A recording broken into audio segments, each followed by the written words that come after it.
Hello मेरे प्यारे प्यारे बच्चों, क्या हाल चाल, कैसे हैं आप लोग। आई होप सब बढ़िया होगे, बिंदास होगे और बहुत अच्छे से पढ़ाई भी कर रहे होगे। मेरा नाम है दीपक कोशिश और मैं हूं आपका मास्टर जी। तो मेरे प्रज्ञान के प्यारे प्यारे बच्चों, आज बहुत बहुत मजा आने वाला है। एंड तक जरूर देखना, क्योंकि सॉल्यूशन चैप्टर जिससे हर साल क्वेश्चन आता ही आता है बेटा, इसके आज सारे इंपॉर्टेंट इंपॉर्टेंट कंसेप्ट करेंगे। एक एक चीज करेंगे, एक एक कंसेप्ट आपकी आत्मा में समा जाएगा, एक भी पॉइंट नहीं बचेगा, सब कुछ बढ़िया से करने वाले हैं। तो आर यू गाइज रेडी? तो इसके कंसेप्ट समझने के लिए मेरे प्रज्ञान के बच्चे बिल्कुल रेडी हैं। तो शुरू करते हैं मेरे नन्हे मुन्ने बच्चों। तो यस सर जी, करा दो sir, we are absolutely ready. आज है 9 मार्च, बिल्कुल। तो आज के दिन हम फोड़ू फोड़ू कर लेंगे अपना सॉल्यूशन, ठीक है? तैयार? तो चलो शुरू करते हैं। एंड तक जरूर देखना मेरे बेटा, एक एक चीज समझ में आएगी, बिल्कुल बेसिक से कराऊंगा, ये मानते हुए आपको कुछ नहीं आता। सर जी हमें वैसे भी कुछ नहीं आता कोई बात नहीं, सब सीख जाओगे, डोंट वरी। सारे इसके जो कॉन्सेप्ट हैं वो अपन डिस्कस करेंगे आज, ठीक है सर? करा दो सर, रेडी हैं सर?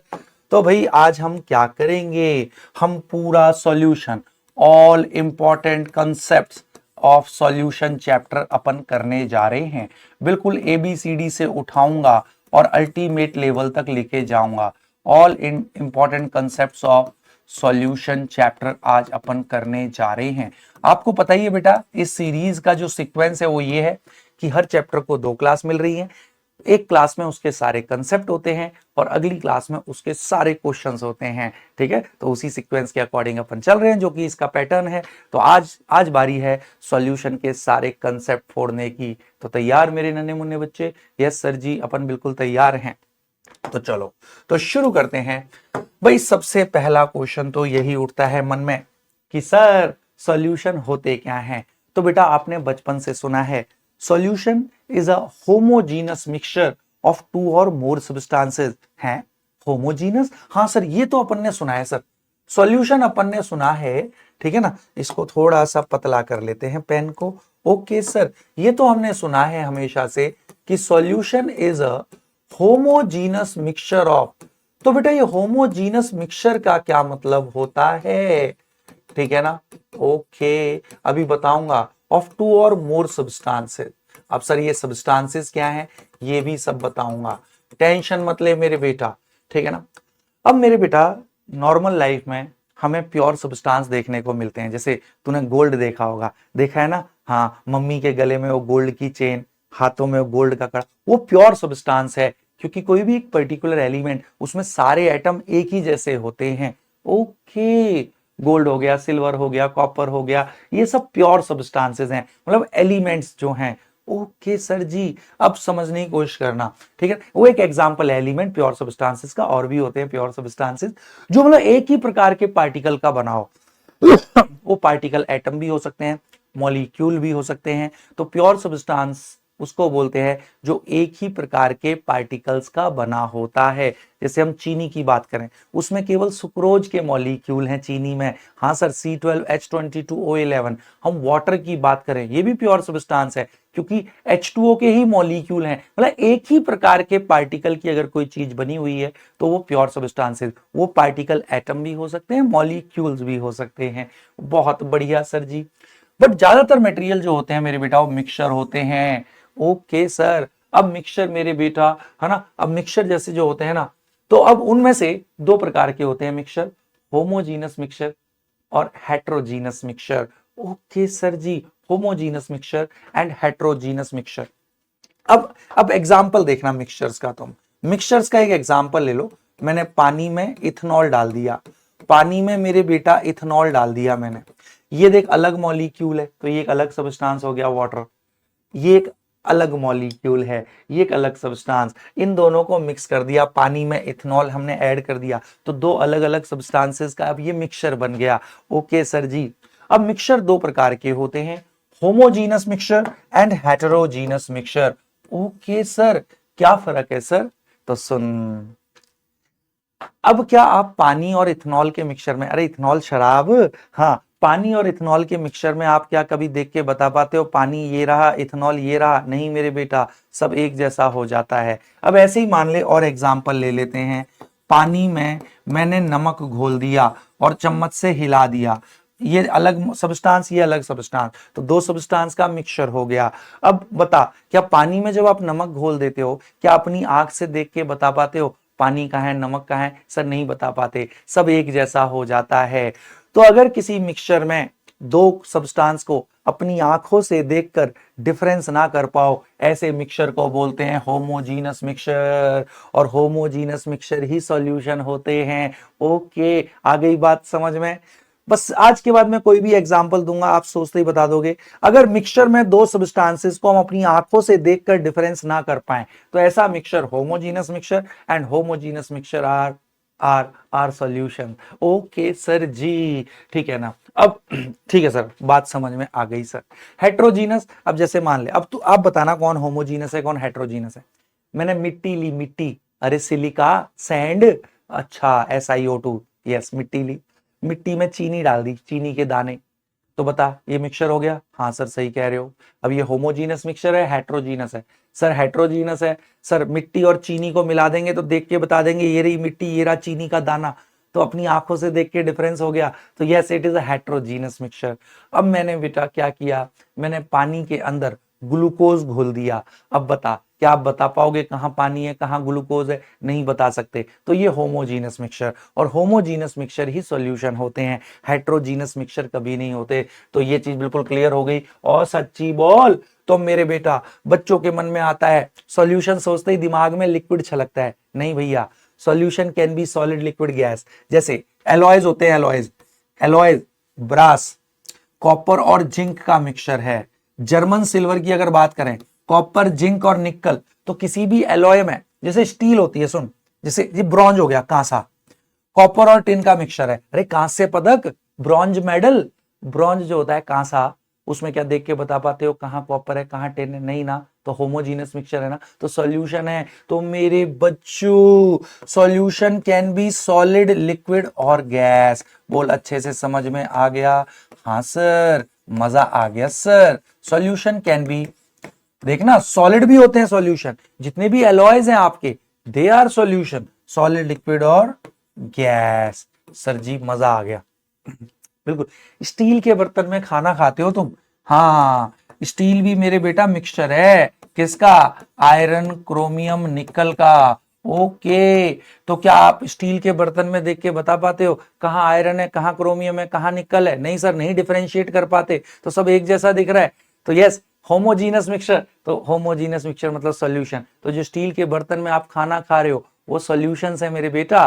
तो solution can B solid liquid gas. Sir liquid तो समझ में आया, पानी में इथेनॉल डाल दो, पानी में नमक डाल दो, ग्लूकोज डाल दो, ठीक है। सर गैस कैसे होते हैं? अजी एग्जाम्पल एयर, एयर में बेटा 80% के आसपास नाइट्रोजन होती है, 20% के आसपास ऑक्सीजन, और रेयरली कुछ और गैसेज होती हैं। बट क्या एयर में आप देख के बता पा रहे हो? मेरे सामने एयर है, क्या मैं बता पा रहा हूं ये रही O2 ये रही N2? नहीं। तो कैसा मिक्सचर है?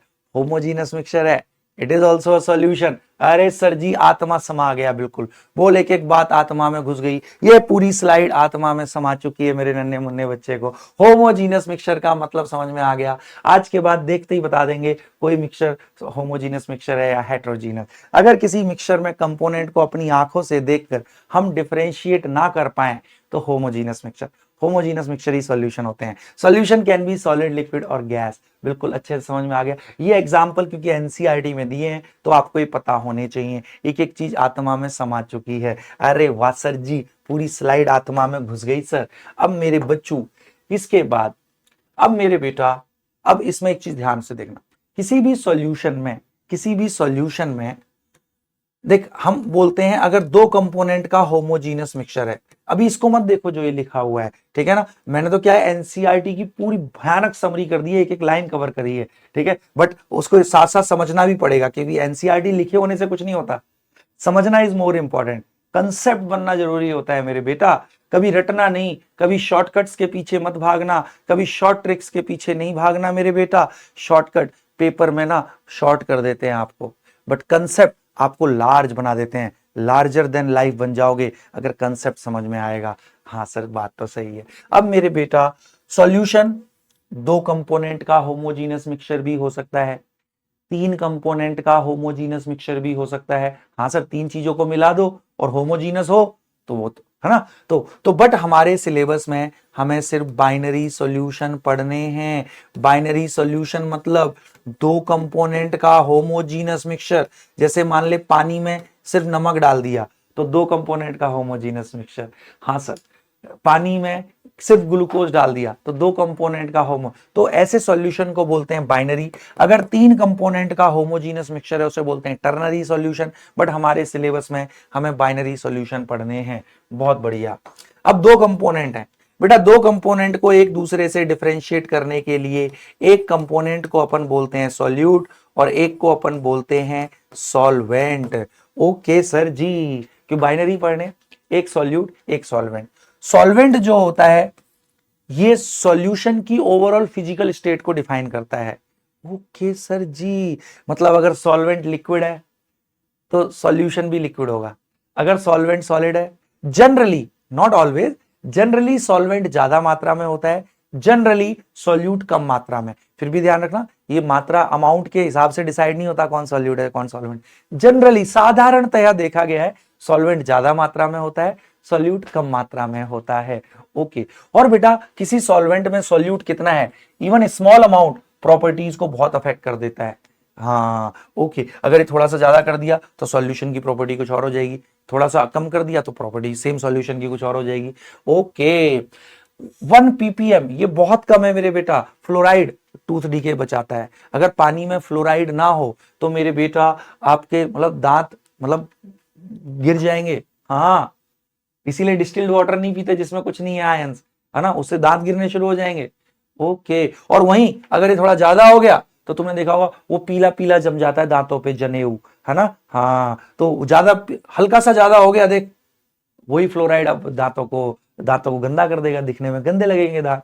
हाँ ओके सर जी, बिल्कुल क्लियर हो गया सर जी, वाह मजा आ रहा है सर, एक एक चीज सर आत्मा में समाई हुई है। तो ले अभी तक जो पढ़ा उसकी एक तरीके की समरी यहाँ पे करा दे रहा हूं, बिल्कुल आत्मा में समाया हुआ है, ध्यान से देख ले मेरे नन्हे मुन्ने। ठीक है सर, बिल्कुल बढ़िया से करना है, हाँ ध्यान से बिल्कुल फोकस, एक एक कंसेप्ट कवर होएगा। ठीक है, a solution is a homogeneous mixture, इसका मतलब अब समझ में आ चुका है मेरे बच्चों को। हाँ सर, ऐसा मिक्सचर जिसमें कंपोनेंट को अपनी आंखों से देख के डिफरेंशिएट नहीं कर सकते।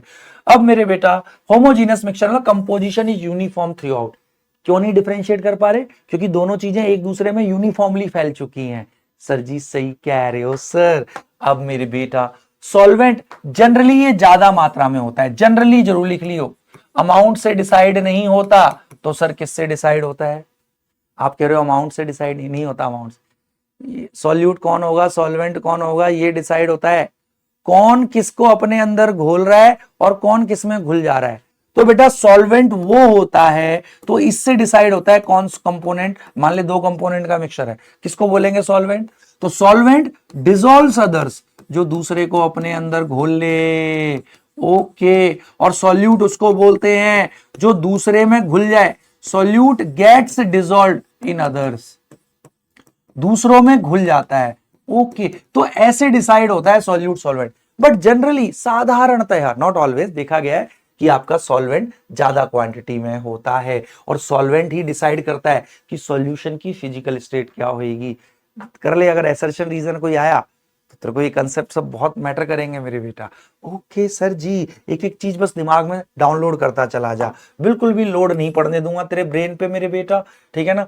हाँ, अब मेरे बेटा सॉल्यूट किसको बोलते हैं, substance which is dissolved in solvent. हाँ, solute gets dissolved in solvent, देख अभी पीछे लिखवाया वही चीज एक एनसीईआरटी ने लिखी हुई है। तो ये मात्रा से डिसाइड नहीं होता, इस चीज को ध्यान रखियो। सॉल्यूट उसको बोलेंगे जो दूसरे में घुल जाता है। और ध्यान रखना water is a universal solvent, दुनिया में इसका ना घोलने की क्षमता अपने अंदर सबसे ज्यादा होती है। पानी में तुम कुछ भी डालोगे और अगर वो सॉल्यूशन बना रहा है तो वाटर ही सॉल्वेंट होगा। यूनिवर्सल सॉल्वेंट मतलब पानी में कुछ भी घुल के अगर सॉल्यूशन बन रहा है तो उसमें पानी ही सॉल्वेंट होगा। ये ब्रह्मांडिक सॉल्वेंट है मेरे बेटा। अच्छा ओके सर, और सॉल्यूट घुल जाता है पानी में। हाँ सर जी सही कह रहे हो सर। हाँ, और बाइनरी सॉल्यूशन तो मैं बता चुका हूं। हाँ सर, जिसमें दो कंपोनेंट होते हैं। वाह मजा सा आ गया, ग्रेट ग्रेट ग्रेट सर जी। अब मेरे बेटा अब इस आधार पे सॉल्यूट सॉल्वेंट समझ में आ गया। हाँ, सॉल्यूट वो जो दूसरे में घुल गया, सॉल्वेंट वो जिसने दूसरे को अपने अंदर घोल लिया। ओके सर जी। अब मेरे बेटा, अब इस बेसिस पर कि फिजिकल स्टेट क्या है, फिजिकल स्टेट मतलब सॉलिड लिक्विड गैस, सॉल्यूट और सॉल्वेंट की सॉल्यूशन 9 प्रकार के होते हैं, इनके एग्जाम्पल आने जरूरी हैं। ओके सर जी, ये बेटा एग्जाम्पल आना बहुत जरूरी है आपको, ठीक है। हाँ, क्योंकि ये पूछ सकता है। अब अगर मान ले सॉल्यूट गैस है और सॉल्वेंट भी गैस है, ओके, तो इसका एग्जाम्पल तो एयर हो गया, तो सोचना ही नहीं। हाँ सर बिल्कुल। अब मान ले सॉल्यूट गैस है, सॉल्वेंट लिक्विड है, अरे कोल्ड ड्रिंक, बियर, ये जनरली ये ज्यादा मात्रा में, बहुत ज्यादा लिक्विड में थोड़ी सी गैस घोल दे। हाँ सर जी, कोल्ड ड्रिंक में ये होता है ना, लिक्विड में CO2 घुली होती है। हाँ, O2 इन वाटर देख ले, ये भी तो वही एग्जांपल है। अरे मछलियां कैसे सांस लेती हैं पानी में, ऑक्सीजन घुला होता है ना। हाँ, लिक्विड इन लिक्विड, ये तो बड़ा आसान है, इथेनॉल इन वाटर है। सर जी ये सामाजिक बुराई है बेटा, तुम कभी इथेनॉल पानी में मत डालना, कभी मत करना ये गंदा काम, ये सामाजिक बुराई है, इसे हमें मिलके खत्म करना है। कैसे खत्म करेंगे, देखो क्या कह रहा है, कह रहा है सर इथेनॉल पानी में डाल के पी जाएंगे। चल पगलू, ऐसे खत्म नहीं होगी ये, कंपनियां और बना देंगी, नाली में डालना है इसको अपन को। ये देख खुश हो गया है सर, इथेनॉल इन वाटर, ठीक।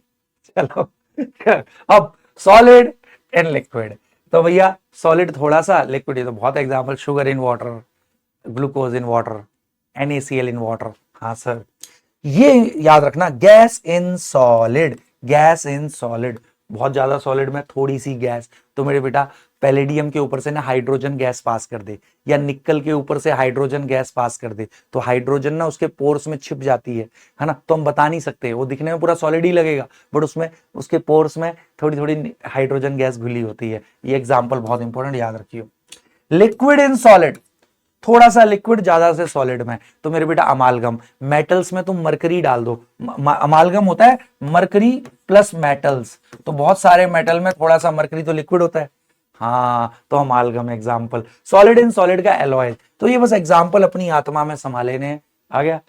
तो इस बेसिस पर कि सॉल्यूट और सॉल्वेंट की फिजिकल स्टेट क्या है कि सॉल्यूशन इतने प्रकार के होते हैं। सर जी एब्सोल्युटली राइट सर।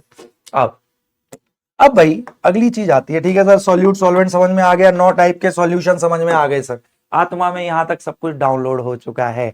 अब मेरे बच्चों क्या करना है अपन को, अब अपन को करना है सर कंसंट्रेशन क्या होती है। तो सुनो, ये मत देखो, ये बाद में देखा करो, ये तो कुछ नहीं है, तो एनसीईआरटी की हर चीज हमने कवर करी है ना, वो जरूरी है क्योंकि सिलेबस तो एनसीईआरटी है ना, तो हर पॉइंट कवर करना जरूरी है ना, बट समझना और ज्यादा इंपॉर्टेंट है। समझ लो समझ लो समझ लो, ध्यान से देखना मेरे बेटा, ठीक है सर। मेरे बेटा चाहे जेई मेन हो, चाहे जेई एडवांस हो, चाहे आईसर हो, सिलेबस तो एनसीईआरटी है, तो उसके हर पॉइंट हमें पता होना चाहिए, ठीक है। वो मैं सारा आपको लिख के लाया हूं, बट उससे पहले समझना इज मोर इंपॉर्टेंट, है ना। हाँ सर जी सही कह रहे हो। अब मेरे बेटा कंसंट्रेशन क्या होता है, इसको समझ लो।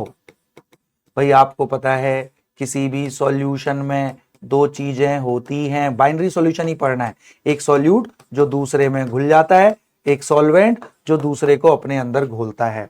तो बस किसी भी सॉल्यूशन में सॉल्यूट की कितनी मात्रा है, कितना अमाउंट है, ये कंसंट्रेशन दिखाता है। तो कोई पूछे व्हाट इज कंसंट्रेशन, तो कंसंट्रेशन शॉर्ट में ऐसे लिख दिया, concentration represents amount of solute, concentration represents amount of solute in solution, solution में solute की मात्रा कितनी है ये concentration दिखाता है। आ गया ना समझ में, अरे हाँ सही बात है।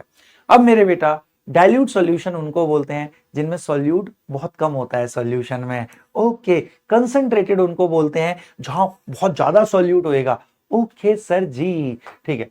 तो इसमें कोई ऐसा अमाउंट नहीं कि इतना ही होना चाहिए, जनरली सॉल्यूट कम तो बोलेंगे डाइल्यूट सॉल्यूशन है, अगर सॉल्यूट ज्यादा है सॉल्यूशन में तो हम कंसंट्रेटेड बोल देंगे। सर जी वाह। अब सर कैसे दिखाएं सॉल्यूशन में सॉल्यूट की मात्रा, तो इसको रिप्रेजेंट करने के वैसे 9 तरीके होते हैं, बट इसमें आपको 8 तरीके ही मेंशन किए हैं बेटा एनसीईआरटी में, है ना। तो चलो अब मैं बताता हूं कौन से तरीके हैं जिससे हम सॉल्यूशन में सॉल्यूट की मात्रा दिखाते हैं। अजीब बड़ा आसान मेरे प्यारे बच्चों, बिल्कुल आसान। तो मेरे बेटा पहला होता है परसेंटेज बाय मास, या वेट परसेंटेज, मतलब वेट बाय वेट परसेंटेज कुछ नहीं है। सॉल्यूशन में सॉल्यूट की मात्रा को रिप्रेजेंट करते हैं वेट परसेंटेज। समझ कैसे? ऊपर में लिखते हैं मास ऑफ सॉल्यूट, इसको बेटा सॉल्यूट लिख लो, ओके, और नीचे में मास ऑफ सॉल्यूशन इनटू 100, तो सॉल्यूशन में सॉल्यूट का मास परसेंटेज आ जाता है। देख ऐसे ही पता लग रहा है ना, mass percentage, weight by weight percentage. जैसे अब इसका मतलब बता, 10% ग्लूकोज सॉल्यूशन का मतलब 10% बाय वेट, 10%, पर माने प्रति, सेंट माने 100, 10%, 10 प्रति 100 ग्राम सॉल्यूशन में 10 ग्राम सॉल्यूट होगा। इसका मतलब ये हो गया 10 gram solute is present in 100 gram solution. अब 100 ग्राम सॉल्यूशन में सॉल्यूट 10 ग्राम है तो सॉल्वेंट 90 ग्राम होगा। हाँ सर जी, आ गई बात समझ में? बोल आ गया ना समझ में?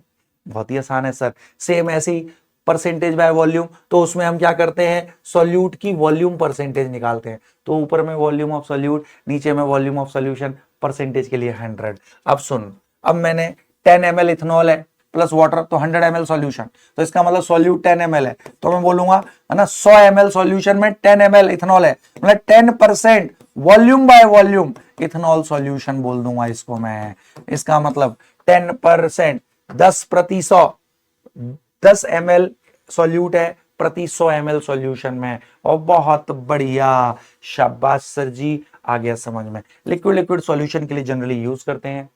फिर ये हो गया बीच वाला, पहला वाला था वेट बाय वेट परसेंटेज, दूसरा वाला वॉल्यूम बाय वॉल्यूम, ये weight by volume percentage. Weight by volume percentage बड़ा आसान है। अगर तुझे वेट बाय वॉल्यूम परसेंटेज निकालना है, ऊपर में लिखो मेरे बेटा वेट ऑफ सॉल्यूट, नीचे में volume of solution, oh into 100। Okay, generally तुमने दवाइयों पे देखा होगा, जो लिक्विड दवाइयां आती हैं उसमें वेट बाय वॉल्यूम परसेंटेज में दिया होता है मेरे बेटा ये। ओके, तो ये वेट ऑफ सॉल्यूट दिखाता है 100 ml सॉल्यूशन में, ठीक है। हाँ सर जी, ये तीन तो बहुत टुच्चे होते हैं। उसके बाद मेरे बेटा आता है आपका क्या, उसके बाद सर आता है, हाँ तो ध्यान से देखियो, मोलैरिटी। सर इससे तो बहुत क्वेश्चन बनते हैं, तो बिल्कुल भी आसान है, घबराना मत। इनके सबके क्वेश्चन होंगे भर भर के क्वेश्चन होंगे। कब? वो तो अगली क्लास में करते हैं, बट अभी भी थोड़ा सा बता दूंगा, ठीक है, ध्यान से। तो मोलैरिटी ये बहुत इंपॉर्टेंट टर्म है, इसकी यूनिट होती है मोल्स पर लीटर। ये दिखाता है 1 लीटर सॉल्यूशन में सॉल्यूट के कितने मोल हैं। और किसी के भी मोल निकालने, मैंने some basic concept of chemistry में कराया था, वेट से अगर किसी के मोल निकालने हैं तो उसका given weight by molecular weight उस सॉल्यूट का, तो सॉल्यूट के मोल आ जाएंगे। अच्छा, तो यस मेरे बेटा, तो इसका फॉर्मूला क्या होएगा, ऊपर में number of moles of solute, नीचे में volume of solution, in litre होना चाहिए, लीटर। अगर मान ले मिलीलीटर है तो लीटर के लिए 1000 से डिवाइड करेंगे, तो 1000 पलटी मार के ऊपर आ गया। ध्यान रख, 1000 तब लगता है जब वॉल्यूम सॉल्यूशन का ml में लोगे, अगर लीटर में ले रहे हो फिर 1000 की जरूरत नहीं होती। अरे वाह सर जी। अब मैंने इसको कैपिटल M से दिखाते हैं। 1 मोलर NaOH का मतलब बोल, 1 मोलर मतलब 1 मोल पर लीटर, मतलब 1 मोल NaOH is present in 1 litre solution. ध्यान रख, जो सॉल्यूशन का नाम होता है, जैसे NaOH सॉल्यूशन, तो समझ जा सॉल्यूट NaOH है। तो सॉल्वेंट कौन, अगर नहीं दिया है सॉल्वेंट तो पानी मानना है बेटा। ओके सर जी, बिल्कुल परफेक्ट हो गया है सर, कोई दिक्कत ही नहीं सर जी, आत्मा तृप्त हो चुकी है। क्लियर? और मेरे बेटा जो भी कंसंट्रेशन टर्म में ध्यान रख वॉल्यूम आएगा, वो टेम्परेचर पे निर्भर करती है। ओके, क्योंकि टेम्परेचर बढ़ाने से ना वॉल्यूम चेंज होता है, इसका रीजन है ना, क्योंकि ऑन इंक्रीजिंग टेम्परेचर किसी भी सॉल्यूशन का वॉल्यूम बढ़ जाता है। अगर सेम सॉल्यूशन का वॉल्यूम अगर बढ़ गया तो मोलैरिटी घट जाएगी। तो ये अलग अलग टेम्परेचर पे सेम सॉल्यूशन की मोलैरिटी अलग अलग हो सकती है। और केवल मोलैरिटी नहीं, जिस कंसंट्रेशन टर्म में वॉल्यूम आ जाए वो टेम्परेचर पे निर्भर करेगी, जिसमें वॉल्यूम नहीं आएगा वो नहीं करेगी। अरे वाह सर जी वाह। अब अगला मेरे बेटा इसमें ध्यान से देखना, हाँ सर मोलैलिटी, सर जी ये क्या होता है मेरे बेटा, इसकी यूनिट होती है मोल्स पर केजी। हाँ वैसे ये सब मैं उसमें करा चुका हूं, किसमें, some basic concept of chemistry में कराए हैं भाई, कंसंट्रेशन के क्वेश्चन भी और सारे फॉर्मूले भी। तो इसमें हम दिखाते हैं कितने मोल हैं सॉल्यूट के 1 किलोग्राम सॉल्वेंट में, इन 1 किलोग्राम सॉल्वेंट। ओ, अगर ये ग्राम में हो सॉल्वेंट का वजन तो फिर 1000 करना पड़ता है यहां पर। हाँ सर जी बिल्कुल। और देख इसमें मोल्स हैं और मास है, वॉल्यूम है ही नहीं, तो ये टेम्परेचर पे डिपेंड नहीं करता है। 1 मोलल केसीएल का मतलब क्या हो गया, 1 मोल solute KCl is present in 1 kilogram solvent. ध्यान रखिए सॉल्वेंट में दिखाता है 1 किलोग्राम मतलब हाँ 1000 ग्राम। बहुत बढ़िया। सॉल्वेंट ना दिया हो तो पानी मानते हैं। सर जी बहुत बढ़िया। उसके बाद मेरे बेटा होता है ppm। ओ जी ppm, सर जी सही कह रहे हो। ppm क्या है मेरे बच्चों, ppm ये होता है बहुत डाइल्यूट सॉल्यूशंस के लिए इसका यूज करते हैं, जब सॉल्यूट बहुत कम मात्रा में होता है। तो ppm कुछ नहीं है, ये दिखाता है मिलियन का मतलब 10 लाख होता है। ओके, मिलियन का मतलब 10 लाख। सर जी अरे जैसे कहते हैं ना इसके 1 मिलियन सब्सक्राइबर है तो मतलब 10 लाख सब्सक्राइबर हैं। ओके, तो ये दिखाता है ये दिखाता है 10 लाख ग्राम सॉल्यूशन में कितने ग्राम सॉल्यूट है। ओके, तो जो पार्ट्स है जनरली इसको हम वेट के टर्म में लेते हैं, कभी कभी वॉल्यूम के टर्म में भी ले लेते हैं कि 10 लाख ml सॉल्यूशन में कितने ml सॉल्यूट है, तो हम वेट के टर्म में भी ले सकते हैं पार्ट्स को, हाँ, या वॉल्यूम के टर्म में भी, दोनों, बट जनरली वेट के टर्म में लेते हैं, है ना। अगर एयर में एयर पॉल्यूशन को ना पीपीएम में मेजर करते हैं अपन लोग। ओके सर, तो ये क्या दिखाता है कि 10 लाख ग्राम सॉल्यूशन में पीपीएम रिप्रेजेंट्स हाँ weight of solute, weight of solute present in 10 lakh gram, हाँ ये ऐसे ले ले 10 लाख ग्राम सॉल्यूशन या सॉल्वेंट, है ना, क्योंकि सॉल्यूट सॉल्वेंट के मुकाबले बहुत कम होता है, तो सॉल्यूशन का वजन भी लगभग लगभग उतना ही होता है जितना सॉल्वेंट का होता है। तो इसका फॉर्मूला ऊपर में लिख ले वेट ऑफ सॉल्यूट, अच्छा नीचे में वेट ऑफ सॉल्यूशन इंटू 10 की पावर 6, दैट्स इट।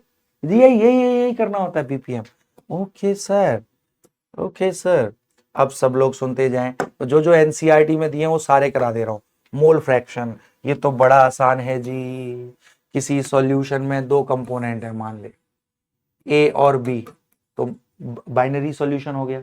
हाँ, इसके सॉल्यूशन में मोल है Na, इसके हैं Nb। मान ली ये सॉल्वेंट ए, सॉल्यूट को मैं बी से दिखा रहा हूं, ठीक है सर। तो मेरे बेटा सॉल्यूट का मोल फ्रैक्शन ही सॉल्यूशन का मोल फ्रैक्शन, तो बी का मोल फ्रैक्शन क्या होगा, सॉल्यूशन में बी के मोल बाय टोटल मोल। अरे हाँ सर ये तो पता ही है, इसकी कोई यूनिट नहीं, मोल बाय मोल। यस सर, और ध्यान रख जितने भी कंपोनेंट हैं सभी के मोल फ्रैक्शन का सम 1 आता है। अगर ये 0.3 तो ये 0.7 होगा, अगर ये 0.6 तो ये 0.4 होगा। अगर किसी तो हमें बाइनरी पढ़ने आ गया ना समझ में, तो सॉल्यूट का मोल फ्रैक्शन ही सॉल्यूशन का मोल फ्रैक्शन। बट इसमें होता है क्या, सॉल्वेंट का भी निकाल सकते हैं, तो अगर सॉल्वेंट का निकालना है ए का तो ए के मोल बाय टोटल मोल। वाह सर जी वाह सर जी। और एनसीईआरटी में इस चैप्टर में यही कंसंट्रेशन टर्म आपको दी हुई है, ठीक है। तो सबके फॉर्मूले समझ में आ गए, सबका मतलब भी समझ में आ गया। अब मैं अपने बच्चे से एक क्वेश्चन पूछ लेता हूं, बोलो पूछूं मैं, हाँ सर जी पूछ लो। चल अब ईमानदारी से बताएगा मेरा बेटा, मैंने नहीं बताना है, ठीक है सर। पूछो ना एक क्वेश्चन, चल मैं पूछ लेता हूं। 1 लीटर वाटर कंटेन्स, ठीक है सर, 1 लीटर वाटर कंटेन्स 0.001 मोल कैल्शियम कार्बोनेट। मैं कह रहा हूं कैलकुलेट कंसंट्रेशन इन पीपीएम है। सर पीपीएम कैसे निकालना है, सर पीपीएम का मतलब होता है 10 लाख ग्राम सॉल्यूशन में, है ना, या सॉल्वेंट में कितना सॉल्यूट है, कितने ग्राम सॉल्यूट है। तो पीपीएम का फॉर्मूला क्या है मेरे बेटा, अभी बताया है ना, वेट ऑफ सॉल्यूट, नीचे में वेट ऑफ सॉल्यूशन ले लो या वेट ऑफ सॉल्वेंट भी ले सकते हैं, इंटू 10 की पावर 6। हाँ 10 लाख ग्राम सॉल्यूशन में कितने ग्राम सॉल्यूट है। सर जी शुरू हो जाओ। सॉल्यूट का सर मोल पता है तो वेट निकाल सकते हैं। हाँ सर, कैल्शियम कार्बोनेट का मॉलिक्यूलर वेट, तो 0.001 मोल का वेट कैसे निकालेंगे, देख लेते हैं। 1 मोल का वेट, मॉलिक्यूलर वेट को ग्राम में लिखो, तो molecular weight calcium 40, carbon 12, 3 oxygen 16, 3 48, molecular weight 100, है ना। तो मॉलिक्यूलर वेट को ग्राम में लिखेंगे तो 1 मोल का वजन, तो 1 मोल का वजन 100 ग्राम, तो 0.001 मोल का वजन 0.001 इंटू 100 ग्राम। हाँ सर, तो ये आ गया मेरे बेटा 0.1 ग्राम। 0.001 मोल का वजन, तो सॉल्यूट का वेट आ गया मेरे बेटा 0.1 ग्राम।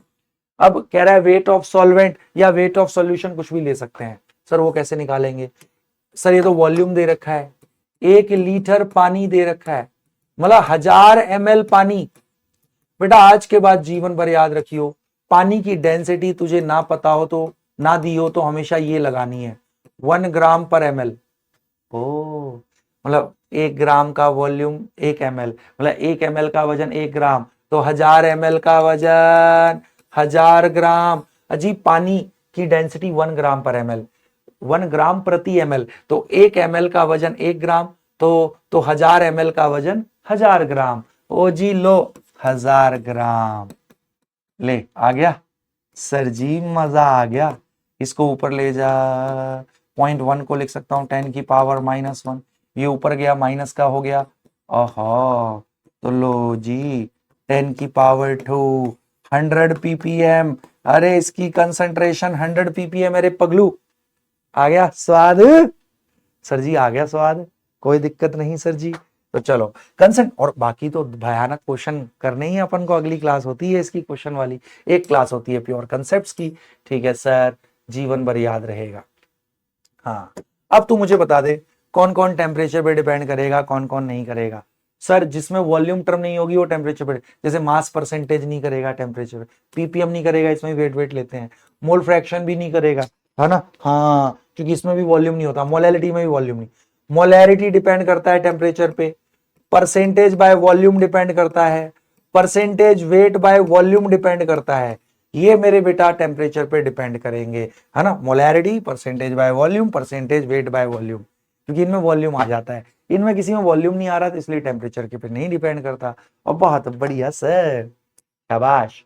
अब मैं कराने जा रहा हूं बहुत ही मजेदार चीज, जिसको करके आपको आ जाएगा स्वाद। सर जी दे दो स्वाद। चलो अब सब लोग सुनते ही जाना, मजा आ जाएगा। भाई सबसे बड़ी चीज होती है सॉल्युबिलिटी। अच्छा सर ये क्या है सॉल्युबिलिटी? अजी घुलनशीलता, कोई चीज किसी में कितनी घुल रही है। अब सुनता जा मेरे बेटा, मैंने पानी लिया, ठीक है सर, आपने पानी ले लिया, ओके, मैंने ऊपर में 1 चम्मच भर के नमक डाल दिया, ठीक है सर।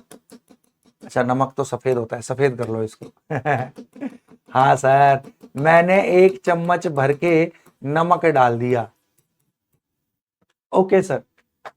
तो बेटा पहले तो ऊपर से डाल देगा, हिला मत, तो नीचे नमक आके बैठ जाएगा। हाँ सर, और जब तक दिख रहा है तो आप क्या कहोगे, सर नमक नहीं घुला।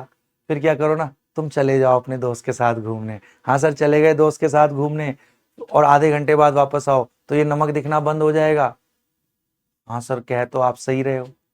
तो अगर दिखना बंद हो गया नमक, तो आप कहोगे घुल गया। तो कोई चीज घुलती है नहीं घुलती, ये इस पे डिपेंड करता है वो इसमें दिखनी बंद हुई या नहीं हुई। ओके सर जी। तो सॉल्युबिलिटी क्या होता है कि कितना अमाउंट ऑफ सॉल्यूट घुल गया है in a given solvent, in a given amount of पानी, कितना अमाउंट, भाई कितने मोल घुल गया है ना। तो इसकी टेक्निकल डेफिनेशन होती है मोल पर लीटर, इसकी यूनिट सॉल्युबिलिटी की। ओके, कि 1 लीटर में कितने मोल सॉल्यूट घुल गया है, 1 लीटर में कितने मोल सॉल्यूट घुल गया। घुल गया मतलब वो हिस्सा जो दिखना बंद हो जाए। ओके, अब है ना, at a specific temperature and pressure, ये सॉल्युबिलिटी की एग्जैक्ट डेफिनेशन है। ओके मास्टर जी, ओके ठीक है सर, आ गई बात समझ में। ठीक है, अब पहले हम करेंगे सॉलिड्स की solubility in liquid. Okay, solubility of solid in liquid हम डिस्कस कर लेते हैं पहले, है ना। हाँ, और इसमें उससे पहले एक छोटी चीज कर लेते हैं। बेटा आप बताओ, आप किसके साथ आपको दोस्ती करनी ज्यादा पसंद होगी, ठीक है ना, या किससे आपकी दोस्ती आसानी से हो सकती है? वो कह रहा है सर मेरे सामने वाली खिड़की में एक चांद सा टुकड़ा रहता है, सर उससे दोस्ती करा दो। मैं कोई यहां मैच मेकर बैठा हूं, शांत कर, अपने मन की भावनाएं अपने अंदर रख। तो भाई किससे दोस्ती आपको पसंद होगी? चल ऐसे बात करते हैं, एक शेर से, बब्बर शेर, या इंसान से, किससे आपको मतलब दोस्ती आसानी से हो सकती है? बब्बर शेर से। एक बार पिंजरे में जाके देखना मेरे बेटा, बब्बर शेर कितनी दोस्ती करेगा, क्योंकि वो अलग स्पीसीज है, अलग नेचर है, अलग कैरेक्टर है उसका। वो तुझे देखते ही बेटा खा जाएगा, वो दोस्ती नहीं करेगा तेरे साथ। हाँ, पर तेरी किससे दोस्ती हो सकती है?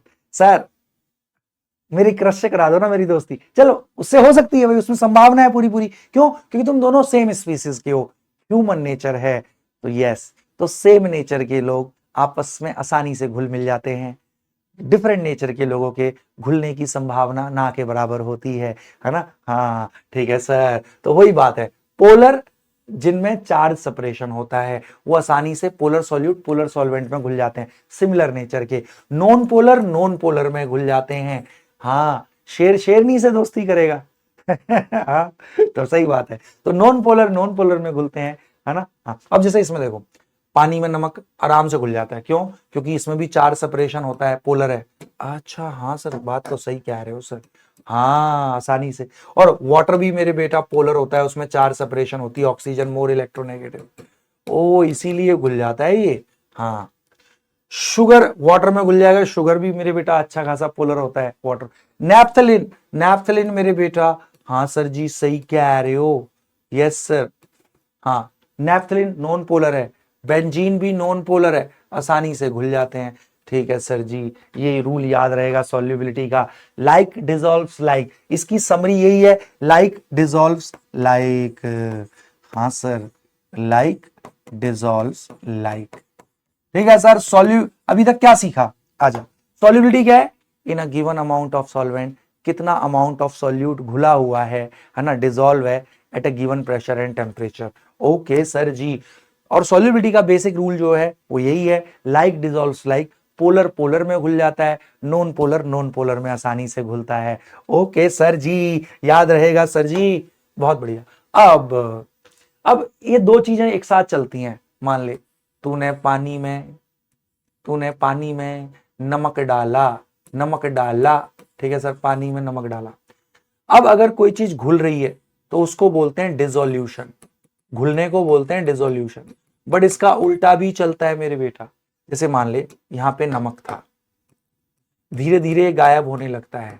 हाँ, मतलब इसके क्या होता है ना, ये क्रिस्टल टूटने लगते हैं इंडिविजुअल आयनों में। एक इंडिविजुअल आयनों को तो हम देख नहीं सकते, तो हमें दिखने बंद हो जाते हैं। बट एक ही प्रोसेस और साथ में चलता है मेरे बेटा, इसका रिवर्स प्रोसेस, क्रिस्टलाइजेशन। तो जो पानी में घुले हुए आयंस वो क्या होते हैं, वो वापस से सॉलिड पाउडर बनाने लगते हैं, क्रिस्टल बनाने लगते हैं, क्रिस्टलाइजेशन। तो डिसोल्यूशन और क्रिस्टलाइजेशन एक साथ चलते हैं मेरे बेटा। और एक टाइम ऐसा आता है, डिसोल्यूशन माने घुलना, क्रिस्टलाइजेशन मतलब जो घुला हुआ है आयन वो वापस से क्रिस्टल दे देगा। तो मतलब फिर अगर दिखने लगा क्रिस्टल, क्रिस्टल हमें दिखता है, आयन नहीं दिखते। तो जब इक्विलिब्रियम अचीव होता है तो रेट ऑफ डिसोल्यूशन क्रिस्टलाइजेशन के बराबर। तो फिर हम डिफाइन करते हैं मेरे बेटा, सॉल्युबिलिटी को हम इक्विलिब्रियम पे डिफाइन करते हैं। ओके सर जी, ठीक है, क्लियर? ओके सर जी, ओके ठीक है सर। अब सर सैचुरेटेड सॉल्यूशन क्या है? सैचुरेटेड सॉल्यूशन होते हैं जो बिल्कुल इक्विलिब्रियम पे, जो मैक्सिमम अमाउंट घुला हुआ है, जितना घुल सकता है मैक्सिमम घुला हुआ है, मतलब एट इक्विलिब्रियम है। मतलब इक्विलिब्रियम कब? जितना डिसॉल्व हो रहा है उतना ही क्रिस्टलाइज होकर बाहर निकल जा रहा है, वो बाहर मतलब पाउडर के रूप में।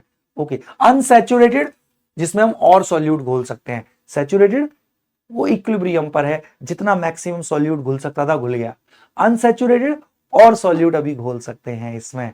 अच्छा, अब देख इसमें जो इंपॉर्टेंट है बेटा, जिससे क्वेश्चन आता है, ये इसको ध्यान रखियो, इससे क्वेश्चन आ सकता है, theoretical question, solubility of solid in liquid. ये बड़ा इंपॉर्टेंट है मेरे बेटा, 3 फैक्टर्स पे डिपेंड करता है। किस पे? Nature of solute and solvent पर बिल्कुल डिपेंड करता है मेरे बेटा। वही वाला, पोलर सॉल्यूट पोलर सॉल्वेंट में घुलेगा, नॉन पोलर में घुलेगा। टेम्परेचर का बहुत इंपॉर्टेंट असर है मेरे बेटा। हाँ, अब देख जो डिसोल्यूशन होता है, मतलब घुलना, किसी भी सॉलिड का लिक्विड में घुलना, वो मेरे बेटा एंडोथर्मिक भी हो सकता है। मतलब आपने पानी में उसको घोला तो हीट एब्जॉर्ब हो रही है। अच्छा, एंडोथर्मिक भी हो सकता है, और एक्सोथर्मिक भी हो सकता है, मतलब तुमने सॉल्यूट को पानी में घोला तो हीट बाहर निकल गई, ओके, तो दोनों हो सकता है डिसोल्यूशन, एंडोथर्मिक भी हो सकता है, एक्सोथर्मिक। तो जीवन भर याद रखियो, अगर सॉल्यूट का पानी में घुलना एंडोथर्मिक है तो टेम्परेचर बढ़ाने पर सॉल्युबिलिटी बढ़ती है। Okay okay.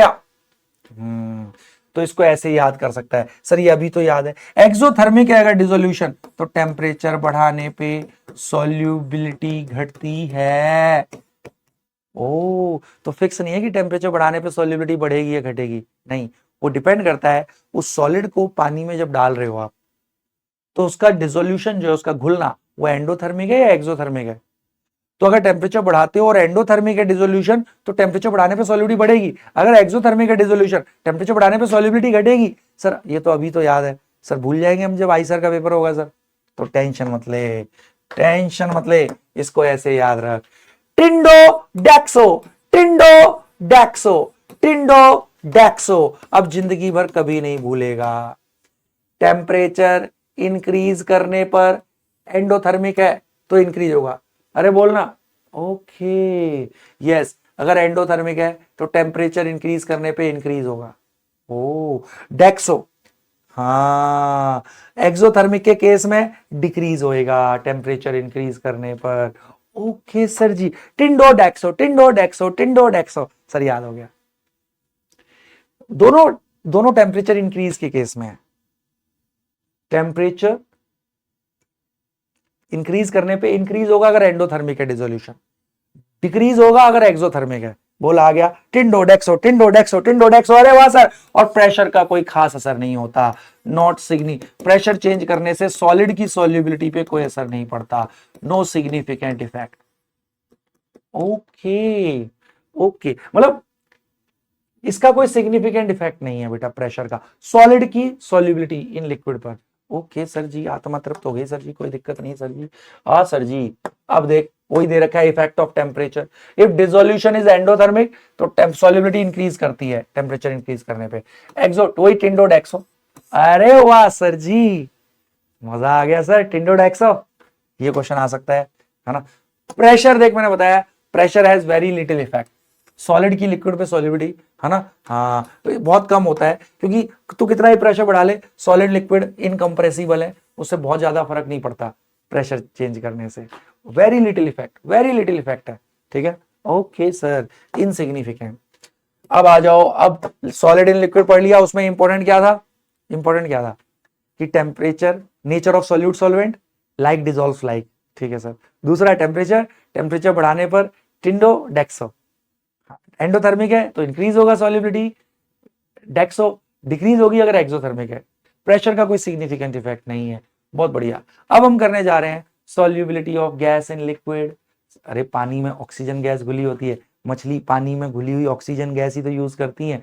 कोल्ड ड्रिंक्स में CO2 होती है, जब तू खोलता है वो बबल निकलते हैं CO2 के। अरे हाँ, तो गैस की जो सॉल्युबिलिटी है, गैस घुलती है सर लिक्विड में, नहीं तो मछली मर जाएंगी सर सारी अगर नहीं घुलेगी गैस तो, ठीक है। तो गैस सॉल्युबिलिटी मोस्टली मेरे बेटा डिपेंड करती है प्रेशर पे, टेम्परेचर पर, और उस पर भी डिपेंड करती है, सुन, इस पर भी डिपेंड करती है भाई, नेचर ऑफ गैस, हाँ गैस, नेचर ऑफ गैस और नेचर ऑफ सॉल्वेंट, कौन सा लिक्विड है, नेचर ऑफ लिक्विड।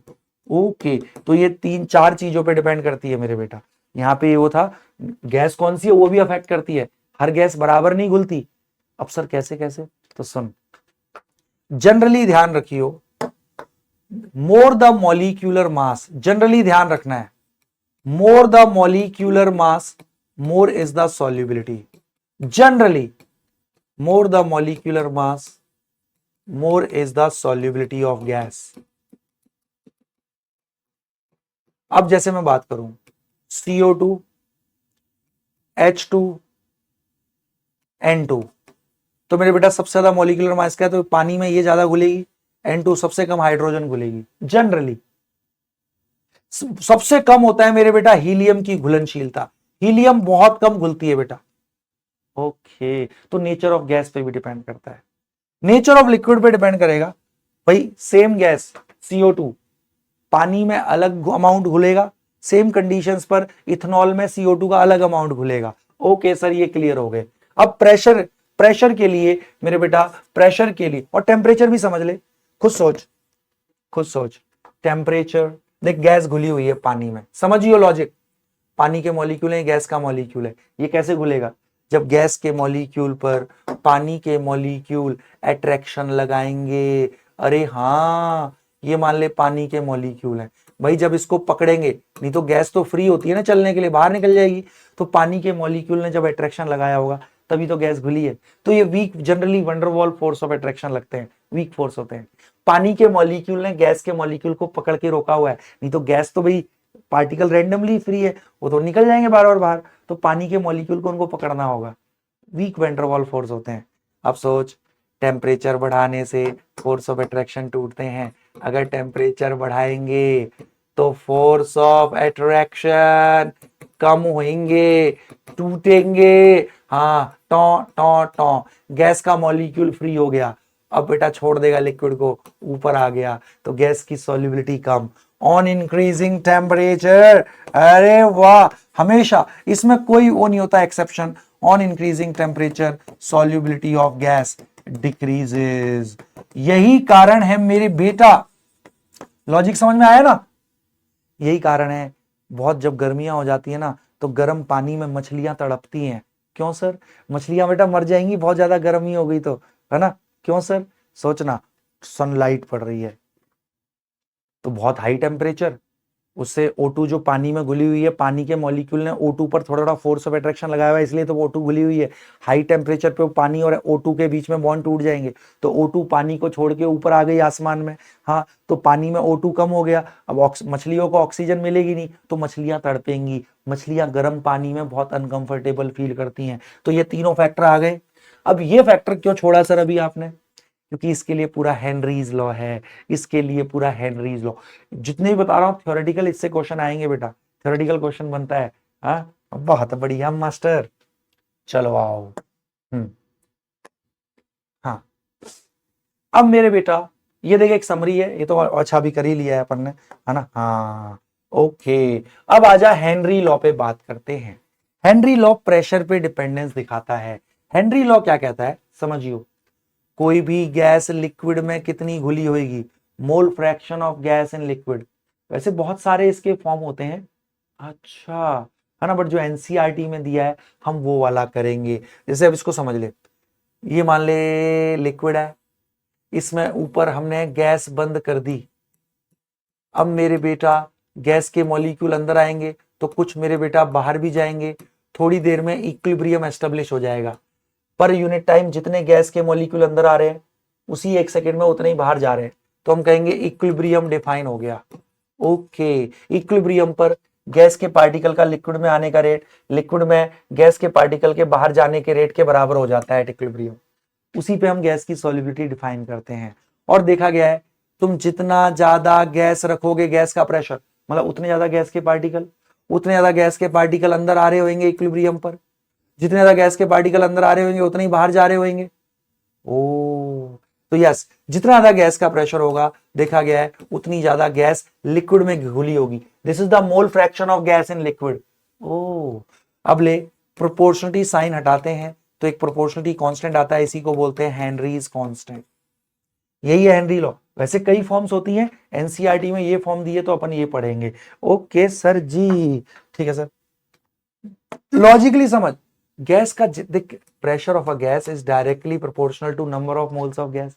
खुद सोच, अगर तू गैस के ज्यादा मोल रखेगा तो ज्यादा गैस के पार्टिकल अंदर जाएंगे ना, तो जितना ज्यादा गैस का प्रेशर होगा अबव लिक्विड, उतना ही ज्यादा मोल fraction of gas in liquid. तो ये कैसे निकालेंगे, गैस के मोल इन लिक्विड, गैस के mole in liquid by total mole. तो लिक्विड में गैस के मोल प्लस लिक्विड के मोल। ओके सर जी, शाबाश। ये हेनरीज कांस्टेंट है, और हेनरी कांस्टेंट जो होता है मेरे बेटा, ये अलग अलग गैस लिक्विड पेयर के लिए अलग अलग होता है। ओके, ये गैस लिक्विड पेयर पे डिपेंड करता है। जैसे O2 का वाटर के साथ अलग KH आएगा, O2 का ही इथेनॉल के साथ अलग, तो गैस लिक्विड पेयर पे डिपेंड करता है। अलग अलग गैस लिक्विड पेयर के लिए KH की वैल्यू अलग अलग होती है। और ध्यान रखना, जितना ज्यादा KH हेनरी कांस्टेंट उतनी उतनी कम सॉल्युबिलिटी होती है। इसको जीवन भर अपनी आत्मा में संभाले। KH अगर हायर है तो सॉल्युबिलिटी लोअर है। Okay sir. हाँ, अलग अलग गैस लिक्विड पेयर का अलग अलग होता है, ठीक है ना। अगर KH ज्यादा है तो गैस की सॉल्युबिलिटी कम है मेरे बेटा। ओके सर जी, सर जी क्लियर हो गया। अब इसका एप्लीकेशंस क्या है। और हाँ, एक चीज और देख ले, सुन, अब मुझे आप बताना है, मैंने नहीं बताना। अगर मैं टेम्परेचर बढ़ाता हूं, ये क्वेश्चन बड़ा इंपॉर्टेंट है, अगर टेम्परेचर बढ़ाया तो KH को क्या होएगा, जल्दी बोल। अगर किसी लिक्विड गैस के लिए टेम्परेचर बढ़ा रहे हैं तो KH क्या होगा। तो सुन, टेम्परेचर बढ़ाने से सॉल्युबिलिटी कम, सॉल्युबिलिटी कम तो KH ज्यादा, तो टेम्परेचर बढ़ाने से KH बढ़ता है। समझना, अभी मैंने क्या बताया, higher the KH lower the solubility. और ध्यान रख, हीलियम हीलियम सबसे वो है, सबसे कम डिसॉल्व होता है, तो हीलियम की सॉल्युबिलिटी सबसे कम, सबसे ज्यादा KH हीलियम का होता है। ओके सर जी, ओके ओके ओके ओके। तो ध्यान रख, ये सबसे इंपॉर्टेंट है, KH inversely proportional to solubility है। अगर किसी की सॉल्युबिलिटी कम है किसी गैस की लिक्विड में तो KH ज्यादा होएगा। आपको पता है टेम्परेचर बढ़ाने से सॉल्युबिलिटी कम होती है, सॉल्युबिलिटी कम होगी तो KH ज्यादा होगा, तो टेम्परेचर बढ़ाने से KH बढ़ता है मेरे बेटा। ओके सर जी। अब इसके एप्लीकेशन देख लो, बोल हेनरी में इसके अलावा कुछ नहीं जानना, सारा समराइज करा दे रहा हूं तेरे को बढ़िया से, ठीक है। हाँ सर, भाई सही बात है, हाई प्रेशर पे हम CO2 ज्यादा डिसॉल्व कर देते हैं, जब हम ढक्कन खोलते हैं प्रेशर कम होता है तो जो घुली हुई गैस है ज्यादा वो CO2 बबल के रूप में बाहर निकलती है। स्कूबा डाइविंग में क्या होता है मेरे बेटा, ओ सुनो, अब स्कूबा डाइविंग जो हम समुद्र में डुबकी लगाते हैं वो लेके, हाँ, तो मेरे बेटा जैसे जैसे तुम पानी में गहरे जाओगे तो प्रेशर बढ़ता जा रहा है पानी के वजन की वजह से, तो गैस ज्यादा घुलने लगती है आपके ब्लड में, लिमिट से ज्यादा। और जब तुम ऊपर आओगे वापस तो प्रेशर कम हो रहा है, तो जो एक्सेस गैस घुली हुई है वो बाहर निकलेगी ब्लड में से।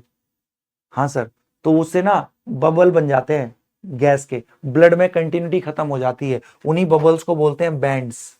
बैंड्स, डेथ भी हो सकती है। इसीलिए हम क्या करते हैं ना, उसमें एयर में नॉर्मली O2 और N2 होता है, तो इसमें हम क्या हीलियम भी ऐड कर देते हैं, वो 10% के आसपास, 11% के आसपास। ओके, N2 थोड़ी सी कम कर देते हैं, क्योंकि क्या होता है ना, जब तुम पानी में बहुत गहराई में जा रहे हो तो पानी का वजन की वजह से प्रेशर बढ़ता है, तो हाई प्रेशर पे ज्यादा गैस घुलने लगती है। N2 जितनी घुलनी चाहिए है ना, आपकी बॉडी जितना, उससे कई गुना ज्यादा घुल जाती है। तो जब आप ऊपर आते हो फिर तो प्रेशर कम हो रहा है, तो जो एक्सेस घुली हुई ब्लड में जो N2 गैस है वो निकलेगी, तो क्या करेगी वो बबल के रूप में, वो N2 गैस बबल बना देगी, तो ब्लड आर्टरीज में आपका वो बबल्स आ जाएंगे, डिसकंटिन्यूटी हो जाएगी ब्लड फ्लो में, तो उन्हीं को बबल्स को ही हम बोलते हैं बैंड्स। डेडली हो सकता है।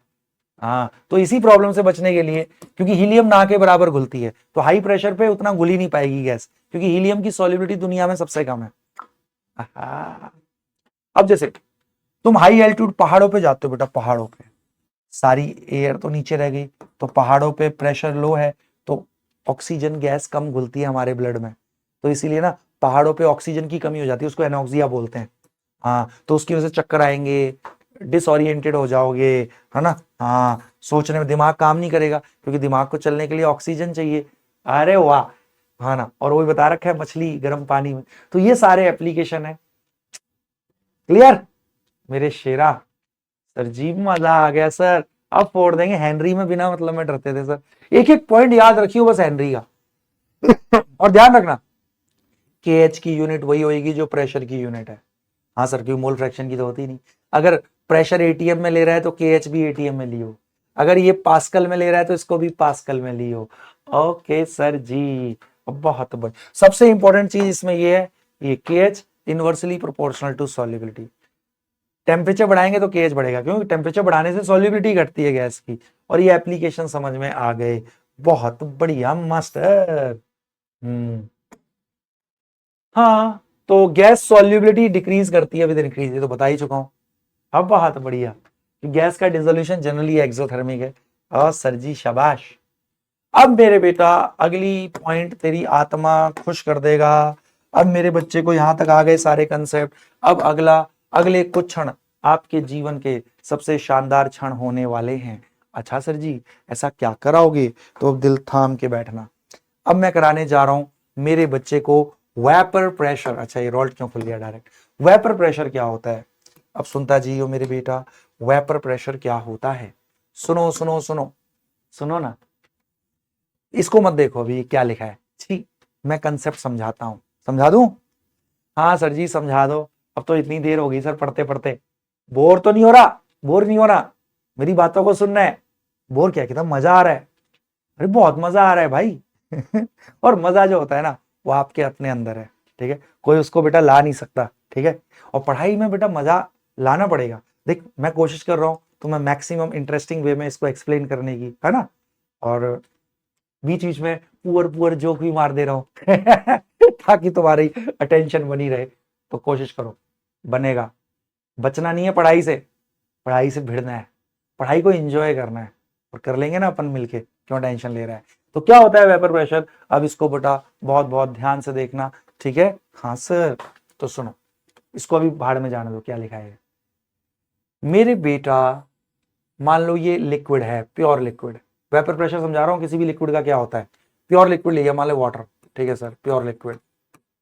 प्योर लिक्विड्स को ना मैं ए से दिखाऊंगा, मतलब प्योर सॉल्वेंट्स को। ठीक है सर। अब बेटा इसमें पानी के मॉलिक्यूल ए से दिखा रहा हूं, इनमें आपस में लिक्विड में अट्रैक्शन रहते हैं। हाँ सर बिल्कुल रहते हैं। अब मान ले, और बेटा पानी में फोर्स ऑफ अट्रैक्शन स्ट्रॉन्ग तो होते ही नहीं है लिक्विड में, बनते टूटते रहते हैं, तभी शेप चेंज होती है पानी की, लिक्विड की। तो मान ले अट्रैक्शन टूट गए तो ये मॉलिक्यूल फ्री हो गया, तो रैंडमली चलेगा, है ना। और मान ले रैंडमली चलते तो ऊपर आ गया। अकेला मॉलिक्यूल तो गैस के रूप में रहता है। ठीक है सर।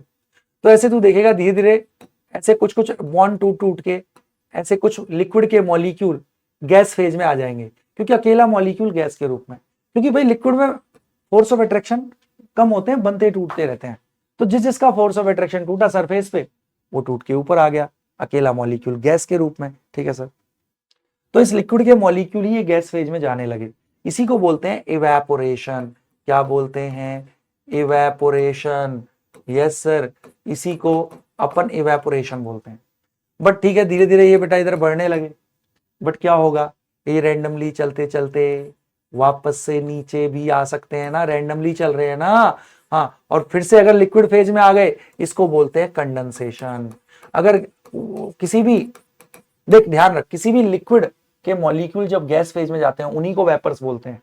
अच्छा, तो मेरे बच्चे ध्यान रख, किसी भी लिक्विड को आपने बंद बर्तन में रखा तो उसमें पहले शुरू में इवेपोरेशन होगा, बट जैसे से वेपर के मॉलिक्यूल बन रहे हैं वो वापस से कंडन, ये वाटर के ही मॉलिक्यूल है H2O ही, बट अकेले अकेले हैं तो गैस फेज में रह रहे हैं। ओके सर, मतलब वेपर्स, तो ये वापस लिक्विड फेज में आएंगे, तो ये भी होता है बेटा, साथ साथ दोनों चलते हैं। तो इवेपोरेशन कंडेंसेशन साथ साथ चल रहे होते हैं। एक ऐसा टाइम आता है मेरे बेटा जब रेट ऑफ इवेपोरेशन बराबर हो जाता है, रेट ऑफ इवेपोरेशन बराबर हो जाता है रेट ऑफ कंडेंसेशन के, तब हम कहते हैं इक्विलिब्रियम आ गया। और मेरे बेटा एट इक्विलिब्रियम यहां पे वेपर्स की संख्या फिक्स हो जाती है गैस के पार्टिकल्स की संख्या, क्योंकि एक सेकंड में अगर 10 पार्टिकल अंदर आ रहे हैं तो उसी एक सेकंड में 10 पार्टिकल बाहर, तो यहाँ वेपर्स की संख्या चेंज होनी बंद हुई, तो गैस के पार्टिकल की संख्या फिक्स हो गई, तो ये एक फिक्स प्रेशर लगाएंगे, इसी प्रेशर को बोलेंगे वेपर प्रेशर। तो ध्यान रख, vapour pressure of a liquid क्या है? किसी भी लिक्विड की वेपर्स के द्वारा उसी लिक्विड सरफेस पे कितना प्रेशर लग रहा है एट इक्विलिब्रियम, उसी को बोलेंगे। तो हर लिक्विड का अपना वेपर प्रेशर फिक्स है, it never changes except temperature. तू पानी को चाहे बाल्टी में ले, जग में ले, मग में ले, समुद्र में ले, प्योर पानी अगर है तो 25 एक पर्टिकुलर टेम्परेचर पे उसका वेपर प्रेशर हमेशा सेम आएगा। ओके, तो वेपर प्रेशर नेवर चेंजेस। तो आगे एक एक बात समझ में। अब देख, इसी को पॉइंट वाइज पॉइंट यहां अंग्रेजी में लिखवाया हुआ है। क्या? Vapour pressure is the pressure exerted by vapour when a liquid is in equilibrium with its vapours. किसी भी लिक्विड की वेपर इक्विलिब्रियम पे कितना प्रेशर लगा रही है। ओ, ये देख, वही जो मैंने सिखाया वो लिखा हुआ है, some molecule escape into vapour at the same time vapour molecule, ये कंडेंसेशन हो गया, ये evaporation. When both rate become equal, equilibrium is established. At this stage vapour pressure exerts a pressure called vapour pressure. और ध्यान रखना vapour pressure of a liquid किसी चीज पे डिपेंड नहीं करता, सिर्फ टेम्परेचर। और ध्यान रखना टेम्परेचर बढ़ाने पर वेपर प्रेशर बढ़ता है किसी भी लिक्विड का, हर लिक्विड का फिक्स है, बट अगर आप टेम्परेचर बढ़ाओगे तो ध्यान रखना वेपर प्रेशर ऐसे बढ़ता है मेरे बेटा। मान ले इस टेम्परेचर पे इतना था, ऐसे कर्वी रूप से एक्सपोनेंशियली बढ़ता हुआ दिखता है अपन को। ओ, तो ये आत्मा में संभाले, टेम्परेचर बढ़ाएंगे तो किसी भी लिक्विड का वेपर प्रेशर बढ़ेगा, अदरवाइज कभी भी तू पानी को चाहे जग में ले, चाहे बाल्टी में ले, चाहे मग में ले, चाहे युगांडा में ले, चाहे होनोलुलु में ले, कहीं भी ले। बहुत बढ़िया, एक एक चीज समझ में आ गई सर। हर लिक्विड का वेपर प्रेशर फिक्स है, it never changes except temperature. हाँ हाँ, अगर टेम्परेचर बढ़ाएंगे तो किसी पर्टिकुलर लिक्विड का वेपर प्रेशर बढ़ता है। Different liquids have different vapour pressure, क्यों, इसका भी कारण देता हूं। अब जैसे पानी है, पानी के उसमें बेटा पानी के मॉलिक्यूल्स के बीच में अट्रैक्शन होगा, तो ये अट्रैक्शन जब टूटेगा तभी तो वेपर बनेगी। हाँ, अब मान ले इथेनॉल है, इथेनॉल इथेनॉल, हाँ सर, तो उसमें इथेनॉल के मॉलिक्यूल्स के बीच में अट्रैक्शन होगा। सर जी सही कह रहे हो, जब ये अट्रैक्शन टूटेंगे तब इसकी वेपर बनेगी। तो क्या अट्रैक्शन सेम होते हैं? नहीं, अलग अलग मॉलिक्यूल्स में आपस में अट्रैक्शन अलग अलग। वाटर में ज्यादा अट्रैक्शन है क्योंकि हाइड्रोजन बॉन्ड ज्यादा स्ट्रॉन्ग है, यहाँ पे ऑर्गेनिक पार्ट आ गया तो अट्रैक्शन वीक होता है, तो इसके वीक अट्रैक्शन है, ये ज्यादा आसानी से टूटेंगे, तो इसका वेपर प्रेशर ज्यादा आएगा प्योर इथेनॉल का, किसके मुकाबले? प्योर वाटर के मुकाबले। तो ये फोर्स ऑफ अट्रैक्शन पे डिपेंड करते हैं, more the force of attraction lesser the vapour pressure. ओ, अगर लिक्विड में मॉलिक्यूल्स के बीच में, ये बेटा बहुत इंपॉर्टेंट चीज है, इसको इसीलिए अलग अलग लिक्विड में अलग अलग वेपर प्रेशर होता है। अगर आपका फोर्स ऑफ अट्रैक्शन लिक्विड में ज्यादा है आपस में, तो उसके बॉन्ड तोड़ना मुश्किल है, वेपर कम बनेंगी, वेपर प्रेशर कम होगा, क्योंकि किसी भी गैस का प्रेशर उसके गैस के मॉलिक्यूल के नंबर के प्रोपोर्शन होता है। ओके, अगर गैस के वेपर कम बनी तो प्रेशर कम, तो जितना फोर्स ऑफ अट्रैक्शन होगा वेपर प्रेशर उतना कम। ये भी रीजन समझ में आया? हाँ सर जी सही कह रहे हो सर। अब बहुत बढ़िया, अब अगला पॉइंट आता है मेरे बेटा, when a solute is dissolved in a solvent the vapor pressure of the solvent usually decreases। अब सुन, ये तो प्योर उनकी हो गई, प्योर लिक्विड्स के वेपर प्रेशर, हर लिक्विड का अपना फिक्स होता है, किस किस चीज पे डिपेंड करता है, समझ में आ गया। अब ये क्या कहना चाह रहा है मेरे बेटा, क्या कहना चाह रहा है सर? तो सुन लो मेरे बेटा, हैं, अब सुनो, अब इसको बहुत बहुत ध्यान से देखना है। When a solute is dissolved in solvent, अब मान ले, सुनो, पहले प्योर सॉल्वेंट था ए, इसका रीजन समझ ले, प्योर सॉल्वेंट था ए के बीच में अट्रैक्शन है, हाँ, तो इनके अट्रैक्शन टूटकर वेपर बन रही हैं। सर जी सही बात है, तो कुछ वेपर बनी तो कुछ वेपर प्रेशर होगा। अब मान ले मैंने डाला नॉन वॉलेटाइल सॉल्यूट, मैंने डाला non volatile solute B, okay sir, और मान ले नॉन वॉलेटाइल है, ओके, तो बेटा वो तो होमोजीनियसली यूनिफॉर्मली घुल जाएगा अंदर भी और सरफेस पे भी, तो कुछ ए को सरफेस एरिया फिक्स है, कुछ बी को अगर समान, क्योंकि बी को यूनिफॉर्मली फैलना पड़ेगा तभी सॉल्यूशन है, तो हर जगह फैलेगा बी, तो कुछ बी को सरफेस पे आने के लिए कुछ ए को हटाना पड़ेगा। अब सोच, ए ही तो वेपर बना सकते हैं, बी तो नॉन वॉलेटाइल है, नॉन वॉलेटाइल मतलब जो वेपर नहीं बना सकते, जैसे ग्लूकोज डाल दे पानी में, यूरिया डाल दे, यूरिया और ग्लूकोज की वेपर नहीं बनती, तो बेटा सरफेस पे नॉन वॉलेटाइल आ गए, तो सरफेस पे वॉलेटाइल पार्टिकल्स की संख्या कम हो गई, तो जब वेपर बनाने वाले पार्टिकल ही कम हो गए तो मेरे बेटा एक ही वेपर अब पहले से कम बनेंगी ना। हाँ सर जी सही कह रहे हो, तो वेपर प्रेशर घट जाएगा सॉल्यूशन का। ओके, तो सॉल्यूशन का वेपर प्रेशर प्योर सॉल्वेंट के मुकाबले कम आएगा, सच्ची बोल, because surface area of solvent molecule is occupied by solute, fewer solvent molecule escape into vapour, क्योंकि सरफेस पे वेपर बनाने वाले पार्टिकल ही कम हो गए ना यार। ओ, तो अगर नॉन वॉलेटाइल सॉल्यूट डाला है तो वेपर प्रेशर ऑफ सॉल्यूशन हमेशा कम होएगा vapour pressure of pure solvent से। कब? If non volatile solute is added. ओ, कोई भी सॉल्यूट नहीं, non volatile, okay, non volatile solute is added. और सच्ची वो लॉजिक समझ में आया? सर जी एक एक स्लाइड आत्मा में समा जा रही है सर हमारे तो। अब चल, अब एक चीज आती है मेरे बेटा, रॉल्ट्स लॉ है सर। ये क्या होता है सर? अब इसको बहुत ध्यान से देखना। रॉल्ट लॉ यही कहता है, सुनो, अरे इसको बाद में देखना। मान लो इसमें प्योर सॉल्वेंट है, अभी ए, सॉल्वेंट को मैं ए से दिखाऊंगा, ठीक है सर, ठीक है सर, ए है। अब मैंने इसमें डाला, मान ले, नॉन वॉलेटाइल सोल्यूट बी, ठीक है, मतलब बी डाल दिया, नॉन वॉलेटाइल है, ओके सर। अब मेरे बेटा बी नॉन वॉलेटाइल है तो सरफेस पे बी भी आ जाएंगे, तो वेपर बनाने वाले ए कम हो गए, तो वेपर प्रेशर कम होगा। बट ये सॉल्यूशन जब बना तो उसमें सॉल्यूशन का वेपर प्रेशर तो एक ही वजह से ही होगा ना, बी तो वेपर बना ही नहीं सकता। तो बेटा किसी भी सॉल्यूशन में किसी एक कंपोनेंट का वेपर प्रेशर, ए का vapour pressure in solution is equal to pure A का वेपर प्रेशर। जब ये प्योर होता, हाँ वो तो फिक्स है, हर लिक्विड का प्योर का वेपर प्रेशर फिक्स है, वो क्वेश्चन में दिया होगा, इनटू इसी का मोल फ्रैक्शन इन सॉल्यूशन। यही है बस रॉल्ट्स लॉ, यही है रॉल्ट्स लॉ मेरे पगलू। मतलब किसी भी सॉल्यूशन में किसी भी कंपोनेंट का vapour pressure is directly proportional to mole fraction of that component in solution. और जब प्रोपोर्शनलिटी लगाते हैं तो वो प्योर वेपर प्रेशर आ जाता है। ओके ठीक है सर, आ गई बात समझ में सर, बहुत बढ़िया, आ गया। बट अगर बच्चा कहता है सर मान लो अगर सॉल्यूट वॉलेटाइल हो, अगर सॉल्यूट वॉलेटाइल है, बोल रॉल्ट लॉ समझ में आया, इस सॉल्यूशन में वेपर प्रेशर किसका होगा, सॉल्यूशन की बात कर रहा हूं सर, एक ही वजह से ही होगा, तो इस सॉल्यूशन में ए का वेपर प्रेशर कितना होगा, तो रॉल्ट लॉ यही कहता है किसी भी सॉल्यूशन में किसी कंपोनेंट का वेपर प्रेशर, मतलब ए का vapour pressure in solution is equal to उसी के प्योर का वेपर प्रेशर, ये तो फिक्स है क्वेश्चन में दिया होगा, into mole fraction of that component in solution. सही बात है, लिक्विड में सॉल्यूशन में इसका ए का मोल फ्रैक्शन अगर ज्यादा है तो सॉल्यूशन में ए ज्यादा है, तो सरफेस पे भी ए ज्यादा होगा। अगर सरफेस पे सॉल्यूशन में ए ज्यादा है तो सॉल्यूशन में ए का वेपर प्रेशर ज्यादा होएगा ना। अरे हाँ, अब बहुत बढ़िया, अब बहुत बढ़िया। अब सब लोग दिल थाम के बैठना।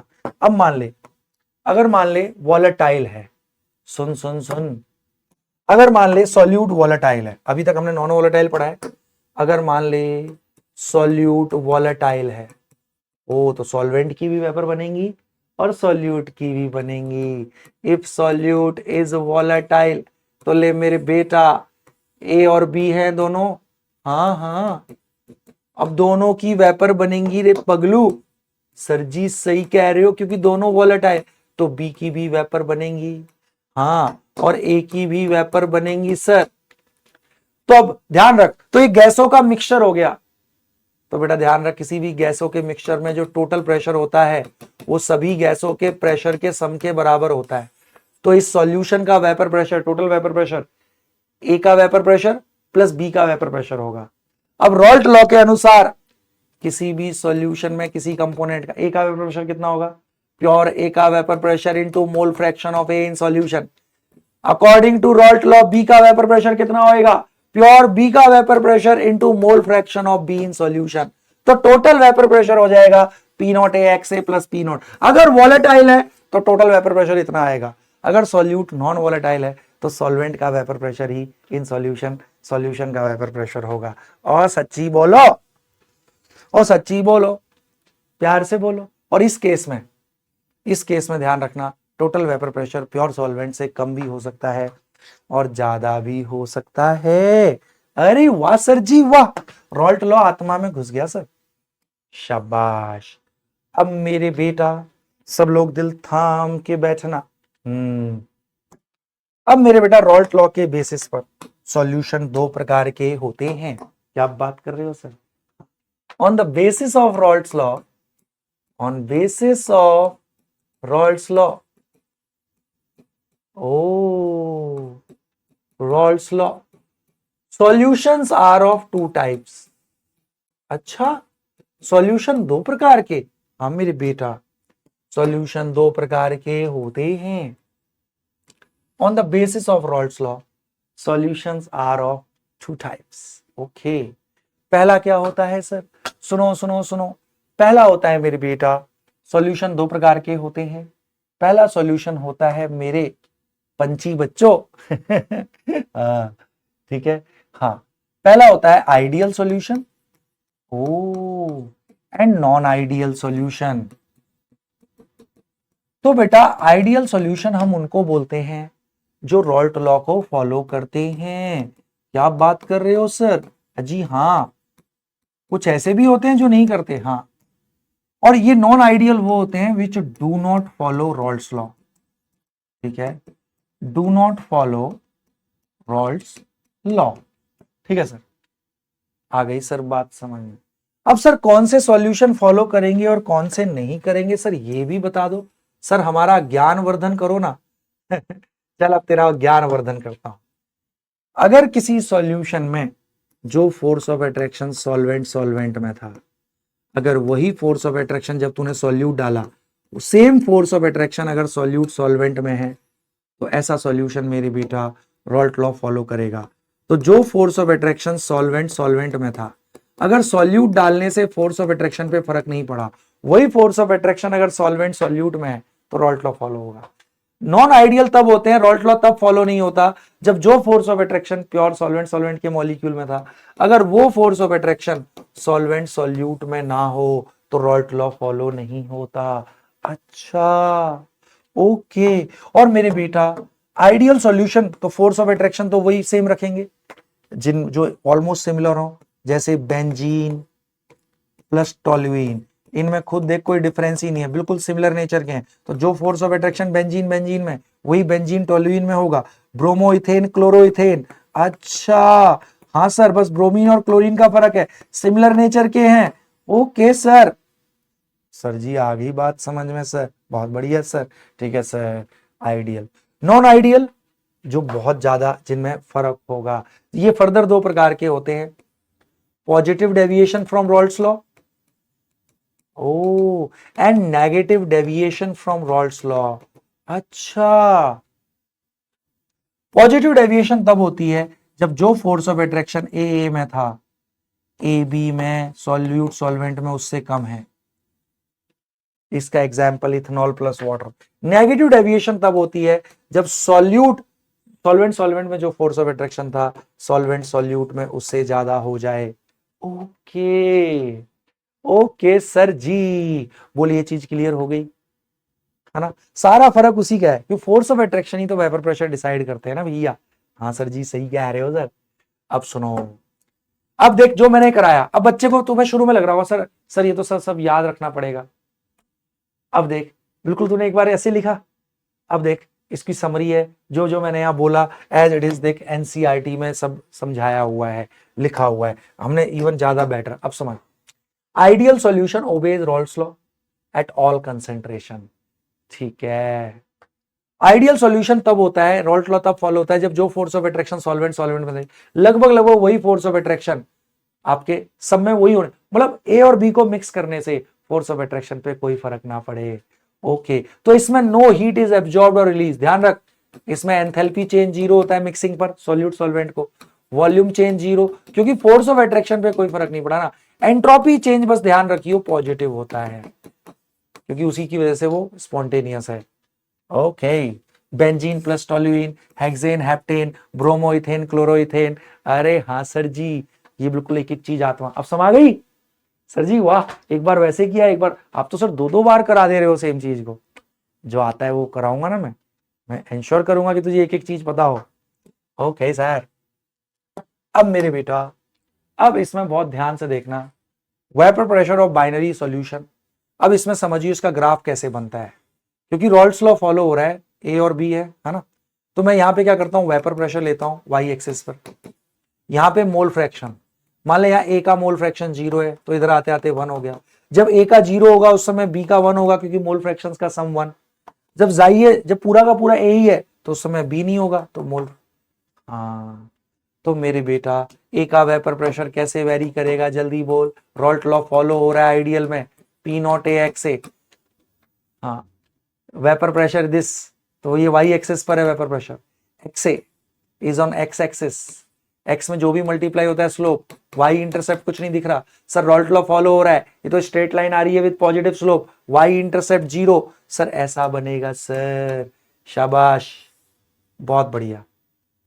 सेम वे बी का vapour pressure P not B X B, क्योंकि रॉल्ट फॉलो हो रहा है। अब देख बी के लिए प्लस एक्स ये है, देख 0 से 1, हाँ, तो इसमें भी देख वेपर प्रेशर वाई एक्सिस पर, एक्स भी एक्स एक्सिस पर। ओ ये भी straight line with positive slope, but देख बी के लिए ये ओरिजिन हो गया और ये प्लस एक्स साइड है। ओके सर जी, ये भी स्ट्रेट लाइन आ रहा है। ये हो गया मेरे बेटा पी नॉट ए, क्योंकि प्योर ए का वेपर प्रेशर ये, और ये वाला वेपर प्रेशर हो गया पी नॉट बी, क्योंकि इस समय केवल बी है। और टोटल वेपर प्रेशर, हाँ सर टोटल कैसे निकलेगा, घबरा मत। मान ले इस कंपोजिशन पे जब जाई है 0.2 मान ले यहाँ पे, तो जाई भी उस समय 0.8 होगा, तो टोटल वेपर प्रेशर क्या होगा, ए का वेपर प्रेशर कितना है इस कंपोजिशन पे, इतना। बी का कितना है इस कंपोजिशन पे, सर ये बी वाले का ग्राफ है, हाँ, तो पीबी प्लस पीए, तो पीबी पर पीए को उठा के रखा तो यहां एक पॉइंट आ जाएगा, ऐसे ऐसे इस कंपोजिशन पे निकाला पीबी प्लस पीए, इन सारे पॉइंट्स को कंबाइन करते हैं ना पगलू। ओ तो एक ऐसा, ओ हाँ, हमें एक ऐसा स्ट्रेट लाइन मिलता है, ये टोटल के लिए होता है। सर जी क्या बात कर रहे हो, ये टोटल का है, पी नॉट ए एक्स ए, अगर वॉलेटाइल है दोनों तो आइडियल सॉल्यूशन में ऐसा ग्राफ बनता है। एनसीईआरटी में देखा होगा, आज समझ में आ गया। ये देख ये ए का वाला है, हाँ ये वाला ए का है, P A P not A X A, और ये वाला बी का है, हाँ यू पी बी बराबर P not B X B. NCERT में ये दिया होता था, आज पहली बार मेरे बेटा जी को समझ में आ गया। अरे वाह सर जी वाह वाह। हाँ यस, आइडियल सॉल्यूशन के लिए वेपर प्रेशर लीनियरली वेरी कर रहा है। हाँ बहुत बढ़िया बहुत बढ़िया, और टोटल वेपर प्रेशर हमेशा लाई करेगा बिटवीन, हाँ बिल्कुल सर। सर जी मजा, ग्राफ तो बना ही लिया ना आइडियल के लिए।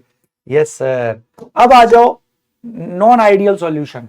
पहला पॉजिटिव डेविएशन कब बताया, जब सॉल्यूट डालने से फोर्स ऑफ अट्रैक्शन पहले से कम लगे। सही कह रहे हो सर, बिल्कुल सही कह रहे हो सर। तो एक्चुअल तो जब फोर्स ऑफ अट्रैक्शन कम हो गया, देख कब होता है बताया था ना, पहले जो फोर्स ऑफ अट्रैक्शन था सॉल्वेंट में, सॉल्यूट अगर डाला तो फोर्स ऑफ अट्रैक्शन कम हो गया पहले के मुकाबले।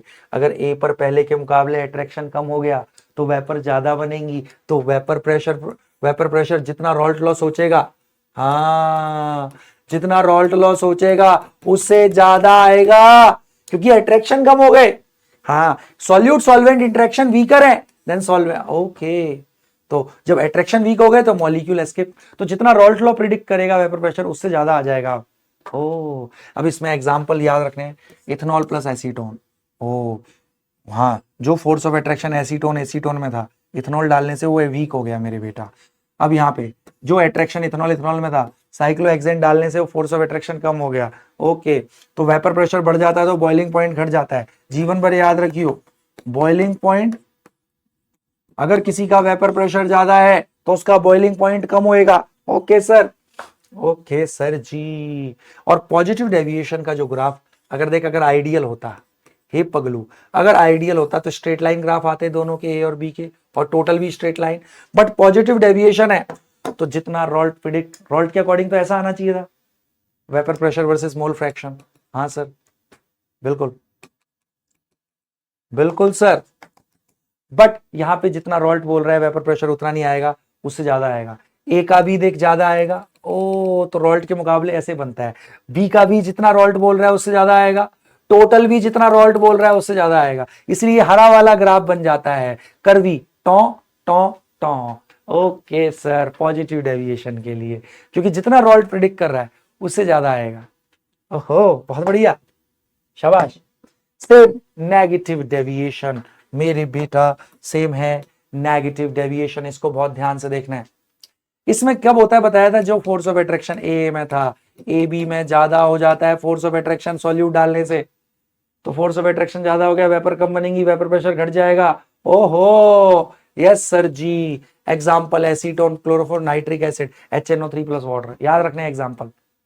ओहो वेपर प्रेशर घटेगा, ग्राफ कैसा आएगा, अगर अगर रॉल्ट लॉ फॉलो होता तो स्ट्रेट लाइन आता, हाँ इंडिविजुअल कंपोनेंट का भी, बट इसमें वेपर प्रेशर जितना रॉल्ट बोल रहा है उससे कम आएगा, ए का भी बी का भी, हाँ और टोटल भी। तो नेगेटिव डेविएशन के लिए ऐसा बनता है सफेद वाले जैसा। ओ यस, एट्रैक्शन बढ़ गए, वेपर कम बनेंगी, वेपर प्रेशर घट जाएगा भैया। मतलब जितना रॉल्ट लॉ प्रिडिक्ट कर रहा है उतना नहीं आएगा, उससे कम आएगा हमेशा, क्योंकि अट्रैक्शन ज्यादा हो गया ना। ओके ओके सर जी, एग्जाम्पल याद रखियो मेरे बेटा। अब सुनो सुनो सुनो मेरे बेटा, अब इस चीज ने आपको बड़ा परेशान किया है, बड़े एनसीईआरटी में मुश्किल से 4-5 लाइन में, 5-6 लाइन में दिया हुआ है, तो इसमें एक एक चीज मैं बता देता हूं। एजियोट्रॉप्स क्या होते हैं, सब लोग दिल थाम के बैठना। Okay sir. बेटा देख, जनरली क्या होता है ना, मैं किन्हीं भी दो लिक्विड्स को एक दूसरे से सेपरेट कर सकता हूं।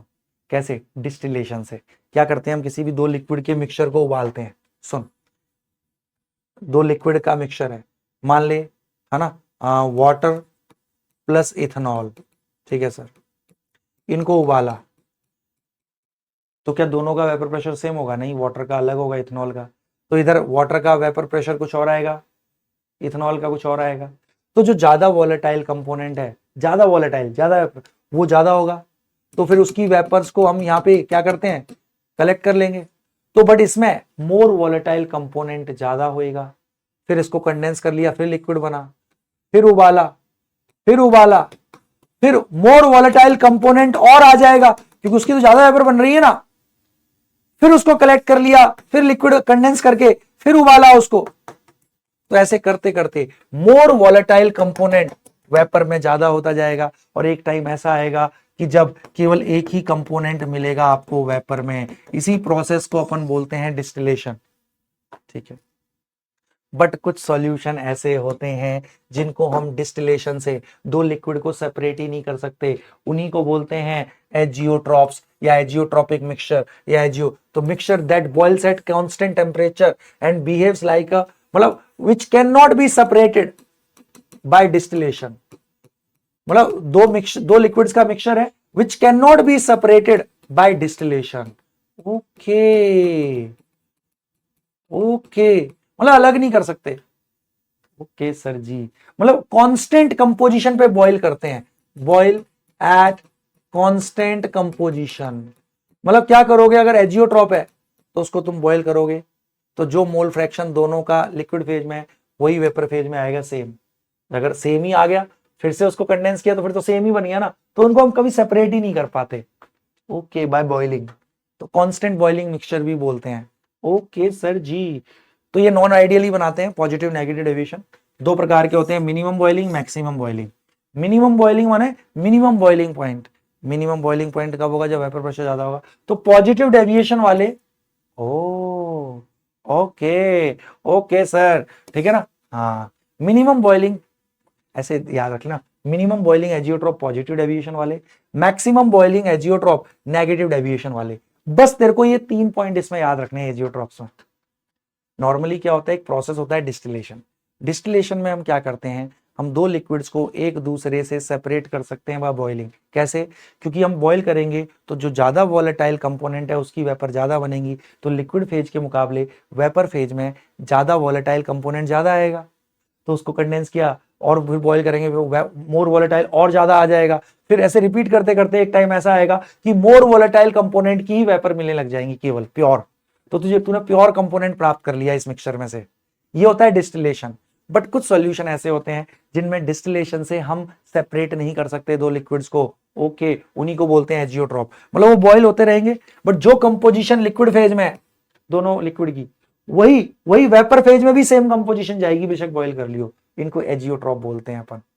तो फिर तो हम सेपरेट ही नहीं कर पाएंगे। जो कंपोजिशन मोल फ्रैक्शन यहाँ है, अगर वही मोल फ्रैक्शन यहाँ आया, तो कितनी भी बार तो उसको कंडेंस करके रिपीट कर, फिर तो कभी हो ही नहीं पाएगा ना सेपरेट। तो इनको एजियोट्रॉप। तो मिनिमम बॉइलिंग पॉजिटिव डेविएशन वाले बनाते हैं, maximum boiling azeotrope negative deviation वाले। और एग्जाम्पल तो पता ही है। अली वाशल जी, सही कह रहे हो सर। अब मेरे बेटा, इसमें लास्ट चीज बची हुई है हमारी, क्या? और वो है कॉलीगेटिव प्रॉपर्टीज। अरे वाह सर जी, क्या होती हैं कॉलीगेटिव प्रॉपर्टी? बता दो सर। बताता हूं, पानी पी लूं?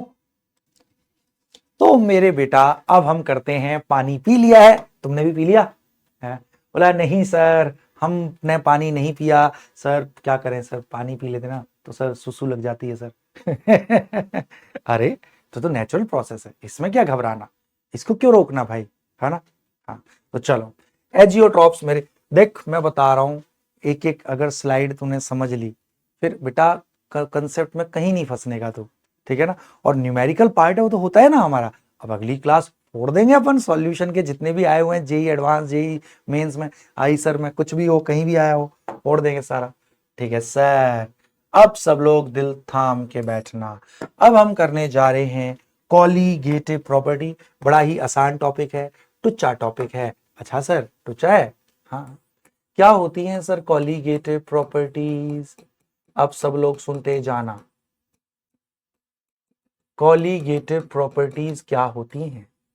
तो सुनो बेटा, वैसे तो सॉल्यूशन की लाखों प्रॉपर्टीज होती हैं, बट कुछ प्रॉपर्टीज ऐसी हैं जो नेचर ऑफ सॉल्यूट पे डिपेंड नहीं करती, नंबर ऑफ सॉल्यूट पार्टिकल पे डिपेंड करती हैं। जैसे मान ले ये 1 किलो पानी लिया मैंने, ठीक है सर, इधर भी 1 किलो पानी लिया, ठीक है सर, इसमें मैंने डाल दिया 1 मोल यूरिया, ओके, इसमें डाल दिया मैंने 1 मोल ग्लूकोज। अगर आप ध्यान से देखें मेरे बेटा, तो बेशक नेचर अलग अलग है सॉल्यूट का, but number of solute particle same है। तो कॉलीगेटिव प्रॉपर्टी की वैल्यू, कोई भी कॉलीगेटिव प्रॉपर्टी, उसकी वैल्यू जो इस सॉल्यूशन के लिए आएगी, सेम वैल्यू इसके लिए भी आएगी। क्यों? क्योंकि वो नंबर ऑफ सॉल्यूट पार्टिकल्स पे डिपेंड करती है। कौन सा सॉल्यूट है, क्या साइज है सॉल्यूट का, उस पर डिपेंड नहीं करती। तो यस, तो कॉलीगेटिव प्रॉपर्टीज, दोज प्रॉपर्टीज, हाँ, those properties whose value depends upon, okay, depends upon number of solute particles, number of solute particles in solution, number of solute particle पे डिपेंड करती हैं, मतलब है ना, हाँ, नेचर ऑफ सॉल्यूट पे depend नहीं करती, इंडिपेंडेंट ऑफ कि कौन सा सॉल्यूट है, independent of nature of solute, क्या साइज है सॉल्यूट का, ना जी कौन सा सॉल्यूट है, ना ना ना, सिर्फ नंबर ऑफ सॉल्यूट पार्टिकल। और ये देखा गया है 4 प्रकार की प्रॉपर्टी ही कॉलीगेटिव प्रॉपर्टी हैं। क्या बात कर रहे हो सर? मैं बिल्कुल सही बात कर रहा हूं। एक होती है relative lowering of vapour pressure, इसको ध्यान रखना, आपको पता है, ध्यान रखना कॉलीगेटिव प्रॉपर्टी हम जो पढ़ेंगे नॉन वोलेटाइल सॉल्यूट के लिए पढ़ना है, ठीक है सर, नॉन वोलेटाइल सॉल्यूट के लिए पढ़ रहे हैं। तो ऑब्वियस है नॉन वोलेटाइल सॉल्यूट डालोगे तो वेपर प्रेशर कम हो जाएगा। तो relative lowering of vapour pressure is colligative property. और किसको बोलते हैं relative lowering of vapour pressure?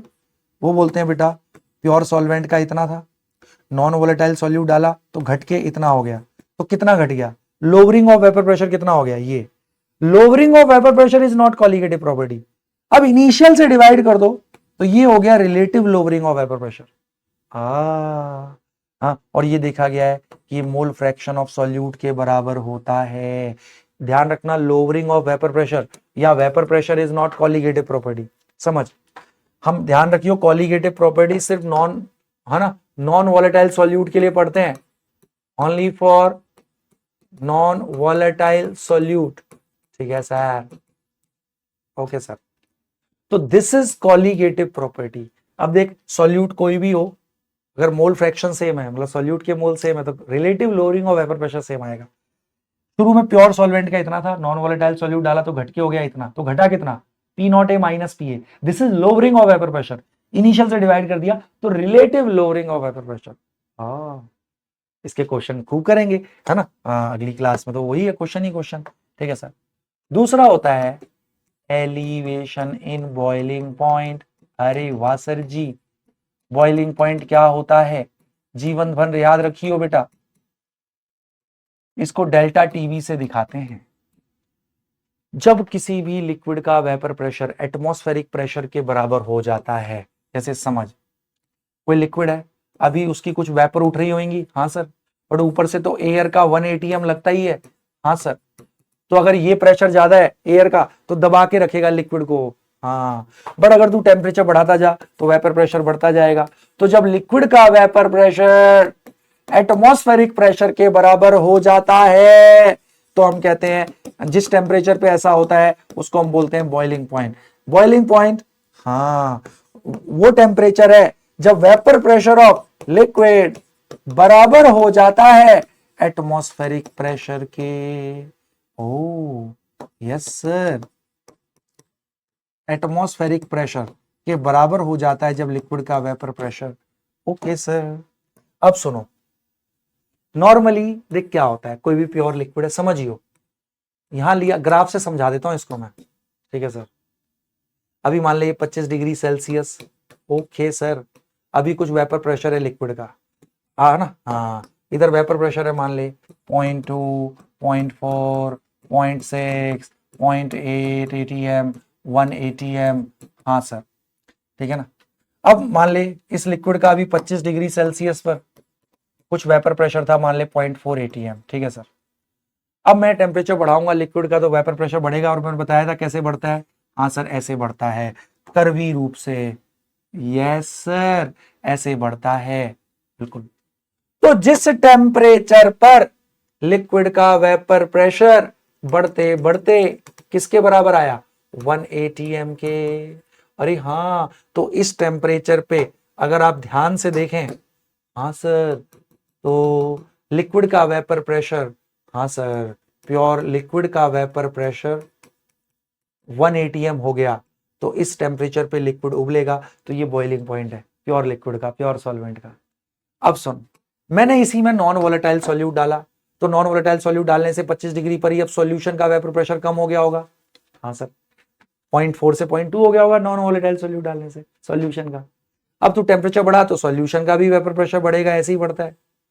तो मेरे बेटा अब सॉल्यूशन का वेपर प्रेशर, क्योंकि किसी भी टेम्परेचर पे प्योर सॉल्वेंट के मुकाबले सॉल्यूशन जिसमें नॉन वोलेटाइल सॉल्यूट है उसका वेपर प्रेशर कम ही रहेगा ना, टेम्परेचर बढ़ाएंगे तो बढ़ेगा सॉल्यूशन का भी, तो ये हमेशा हायर टेम्परेचर पे ही 1 एटीएम को काटेगा। तो ले अब सॉल्यूशन का बॉइलिंग पॉइंट इतना हो गया, प्योर सॉल्वेंट का इतना था, सॉल्यूट डालने से सॉल्यूशन बन गया, उसका वेपर प्रेशर, उसका बॉइलिंग पॉइंट अब ये हो गया।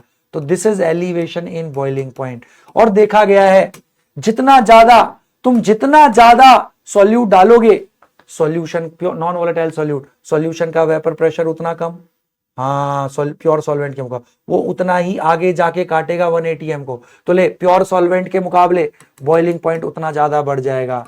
तो elevation in boiling point is directly proportional to molality, ठीक है सर, प्रोपोर्शनलिटी साइन हटा तो के बी आया। ये मोलल एलिवेशन कांस्टेंट ये सॉल्वेंट पे डिपेंड करता है, एक पर्टिकुलर सॉल्वेंट के लिए होता है केबी की वैल्यू, वो क्वेश्चन में दी होती है, याद नहीं रखनी। M is the molality, okay sir, same बोला आ गया। तो नॉन वोलेटाइल सॉल्यूट डालने से सॉल्यूशन जो है वो प्योर सॉल्वेंट के मुकाबले हायर टेम्परेचर पे ही उबलेगा। कितना टेम्परेचर बढ़ा, that is elevation in boiling point, और वो देखा गया है वो मोलैलिटी के प्रोपोर्शनल है। अरे वाह सर जी वाह। ऐसे मेरे बेटा तीसरा होता है क्या, depression in freezing point. Oh freezing point क्या होता है समझ, जब किसी लिक्विड का वेपर प्रेशर सॉलिड सॉल्वेंट के वेपर प्रेशर के बराबर हो जाता है, मतलब जब लिक्विड में लगने वाले फोर्स ऑफ अट्रैक्शन सॉलिड में लगने वाले फोर्स ऑफ अट्रैक्शन के बराबर, तो लिक्विड सॉलिड बनेगा। इसी को हम वेपर प्रेशर के टर्म में बोल देते हैं। जो वेपर प्रेशर लिक्विड सॉल्वेंट का है, अगर वो सॉलिड सॉल्वेंट के वेपर प्रेशर के बराबर हो जाए तो लिक्विड सॉलिड में कन्वर्ट होना शुरू हो जाता है at freezing point. Okay, vapour pressure of liquid solvent becomes equal to vapour pressure of solid solvent. अच्छा सर जी, हाँ, अब जैसे समझ, ग्राफ से एक्सप्लेन करता हूं इसको भी। मान ले वेपर प्रेशर, टेम्परेचर, मान ले 25 डिग्री पर लिक्विड वाटर का ये था, टेम्परेचर घटाएंगे तो वेपर प्रेशर लिक्विड का ऐसे घटता है। सही कह रहे हो सर, सही बात है, जैसे बढ़ा टेम्परेचर घटाने वैसे ही घटा। बट सॉलिड का ग्राफ अलग अलग फेज के अलग अलग होते हैं। सॉलिड सॉल्वेंट मतलब आइस, आइस का थोड़ा सा स्टीपर होता है मेरे बेटा। ओके, बट आइस में भी तुम टेम्परेचर घटाओगे, अरे आइस में वेपर उठती नहीं उठती, तो वेपर प्रेशर होता है, ठीक है सर, उसका बट थोड़ा तेजी से घटता है वेपर प्रेशर टेम्परेचर घटाने पर। ओके सर, अब मेरे बेटा तुम टेम्परेचर घटाते गए तो लिक्विड सॉल्वेंट का वेपर प्रेशर घटता गया। तो जिस टेम्परेचर पे लिक्विड सॉल्वेंट का वेपर प्रेशर सॉलिड सॉल्वेंट के बराबर हो जाएगा उस टेम्परेचर को हम बोलेंगे लिक्विड सॉल्वेंट का फ्रीजिंग पॉइंट। हाँ, बट अगर तुम नॉन वोलेटाइल सॉल्यूट डालोगे, समझ ले रे पगले, हाँ, तो तो सॉल्यूशन का vapour pressure pure liquid solvent से कम ही आएगा। हाँ सर, अब इसका भी टेम्परेचर घटाओगे, ओ तो इसका भी वेपर प्रेशर घटेगा। और देखिए लोअर टेम्परेचर पे, हाँ लोअर टेम्परेचर पे सॉलिड सॉल्वेंट के कर्व को टच करेगा। तो ये हो गया सॉल्यूशन का फ्रीजिंग पॉइंट। देख घट गया ना प्योर सॉल्वेंट के मुकाबले, इसी को बोलते हैं depression in freezing point. Okay sir, तो डिप्रेशन इन फ्रीजिंग पॉइंट भी देखा गया है, मोलैलिटी के प्रोपोर्शनल है। प्रोपोर्शनलिटी कांस्टेंट, क्रायोस्कोपिक कांस्टेंट या मोलर डिप्रेशन कांस्टेंट, ये भी सॉल्वेंट पर डिपेंड करता है। बट इसके क्वेश्चन कैसे आते हैं, थ्योरी में इतना जानना बहुत था, अब तुझे ये ग्राफ भी समझ में आ गया।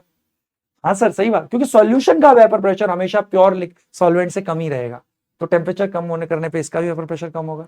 बट ये क्योंकि नीचे रहेगा वेपर प्रेशर, तो ये लोअर टेम्परेचर पे सॉल्वेंट के कर्व को टच करेगा, तो लोअर टेम्परेचर पे अब सॉल्यूशन जमेगा। अगर पानी 0 डिग्री पर जम रहा है तो उसमें अगर तुमने ग्लूकोज डाल दिया तो वो -2 डिग्री पे जमेगा, कम पे जमेगा। अब बहुत बढ़िया।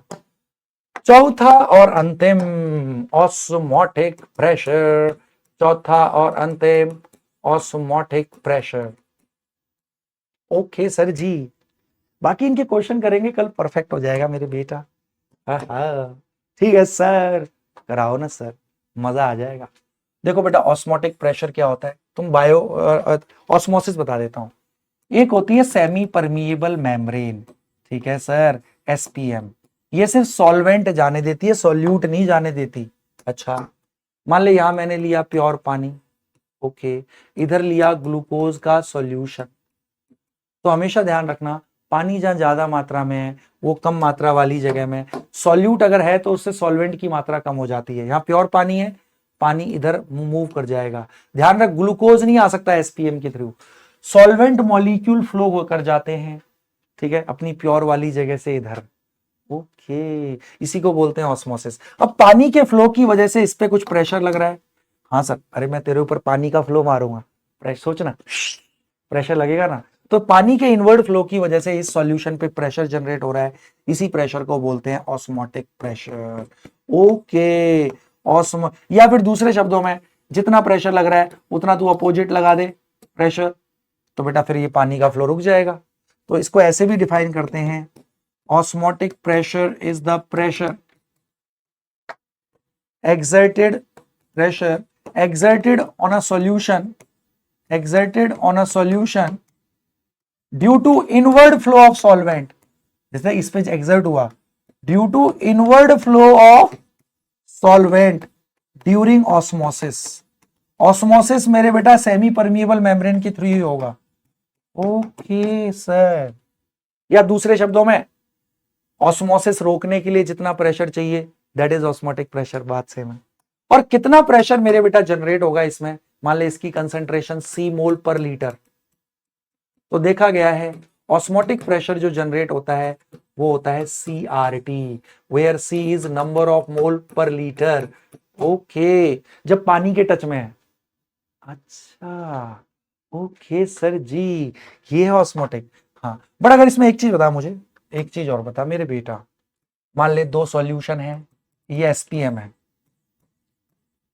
ये ग्लूकोज सॉल्यूशन, हाँ इसकी कंसंट्रेशन C1, ये भी ग्लूकोज सॉल्यूशन है बट इसकी कंसंट्रेशन है C2।